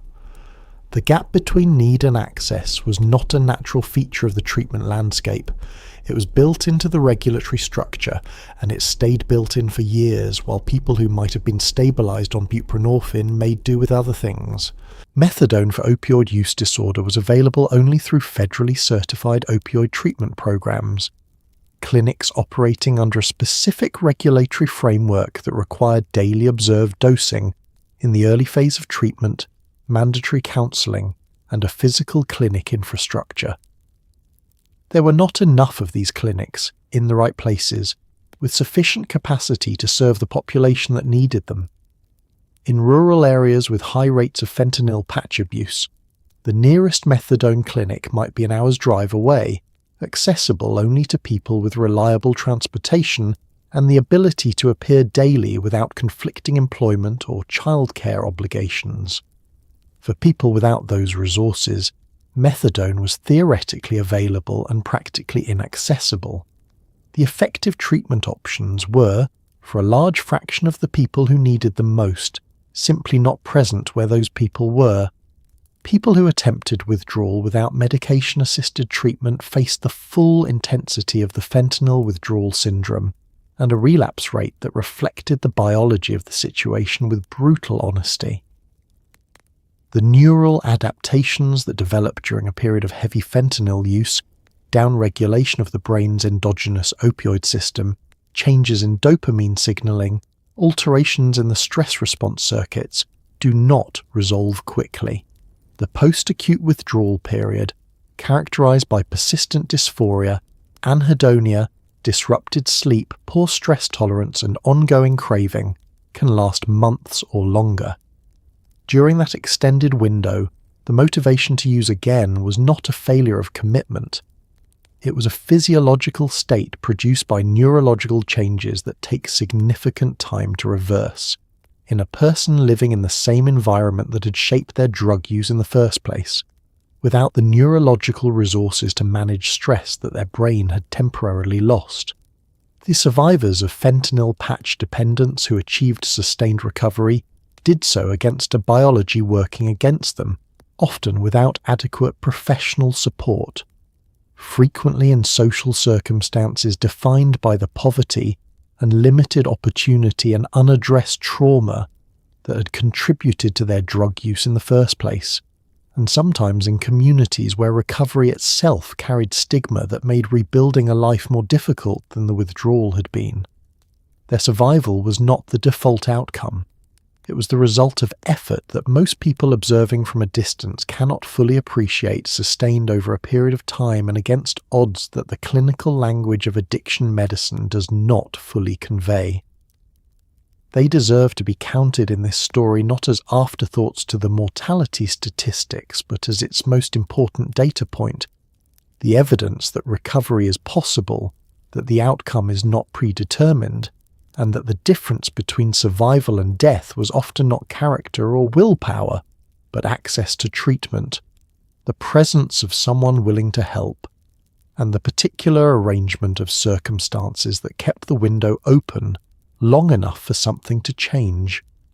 And so here we are, at the end of a story that started in a Belgian laboratory in 1960, and wound its way through hospital operating rooms, cancer wards, nursing homes, bathroom wastebaskets, emergency rooms and courtrooms, leaving behind a trail of paperwork and people that no regulatory filing has ever fully captured. A small beige patch, a rate-controlling membrane, a gel reservoir that turned out to be neither as controlled nor as safe as the people who designed it had hoped. It sounds almost mundane when you describe the object. The consequences were anything but. The people at the centre of this story, the ones who matter most and whose names appear least, were not statistics when they were alive. They were people in pain of one kind or another, doing what people in pain have always done, looking for relief, making decisions under conditions of suffering and scarcity that most of us are fortunate enough not to fully understand, and encountering a system that was, at nearly every turn, better equipped to produce their dependency than to address it. The cancer patient for whom the patch worked as designed, the elderly nursing home resident whose medication was stolen and who spent their final months in unnecessary pain, the person with opioid use disorder who extracted the gel and injected it and did not survive the night. They all encountered the same object and lived, or did not live, in the gap between what the object was supposed to do and what the world actually did with it. There is something worth holding on to in this story, even in its darkest chapters, and it is this. The harm that occurred was not inevitable. It was the product of decisions made by people and institutions with the power to make different ones. The decision to market a drug beyond its approved indication. The decision to underfund addiction treatment. The decision to build a prescription monitoring system slowly rather than urgently. The decision to treat opioid dependency as a moral failure rather than a medical condition requiring adequate resources. None of these decisions were made by people who intended the consequences that followed. Most were made by people who believed, with varying degrees of sincerity and self-interest, that they were doing something reasonable. The road to one of the worst drug crises in American history was paved, as these roads usually are, with a mixture of genuine good intentions, willful blindness, and the persistent human tendency to underestimate the distance between a controlled setting and the complicated world outside it. So tonight, as you settle in and let this story dissolve into sleep, maybe carry with you something quieter than outrage, though outrage has its place. Carry the recognition that the systems we build around powerful things, around powerful drugs, around powerful technologies, around powerful institutions, matter enormously, and that the people most harmed when those systems fail are almost never the people who built them. The patients and the families and the people in recovery and the first responders and the medical examiners who spent careers documenting what the data missed. They held the weight of this story in ways the annual reports never reflected. History does not always resolve cleanly. Sometimes it just continues, carrying its lessons forward into the next chapter, hoping someone is paying close enough attention to read them before the same mistakes accumulate into the same consequences in a different form. The fentanyl patch is still out there, in medicine cabinets and pharmacy shelves and palliative care units, where it is doing exactly what it was designed to do, helping people through some of the hardest days of their lives. That is the truth of it too. It always was. Sleep well.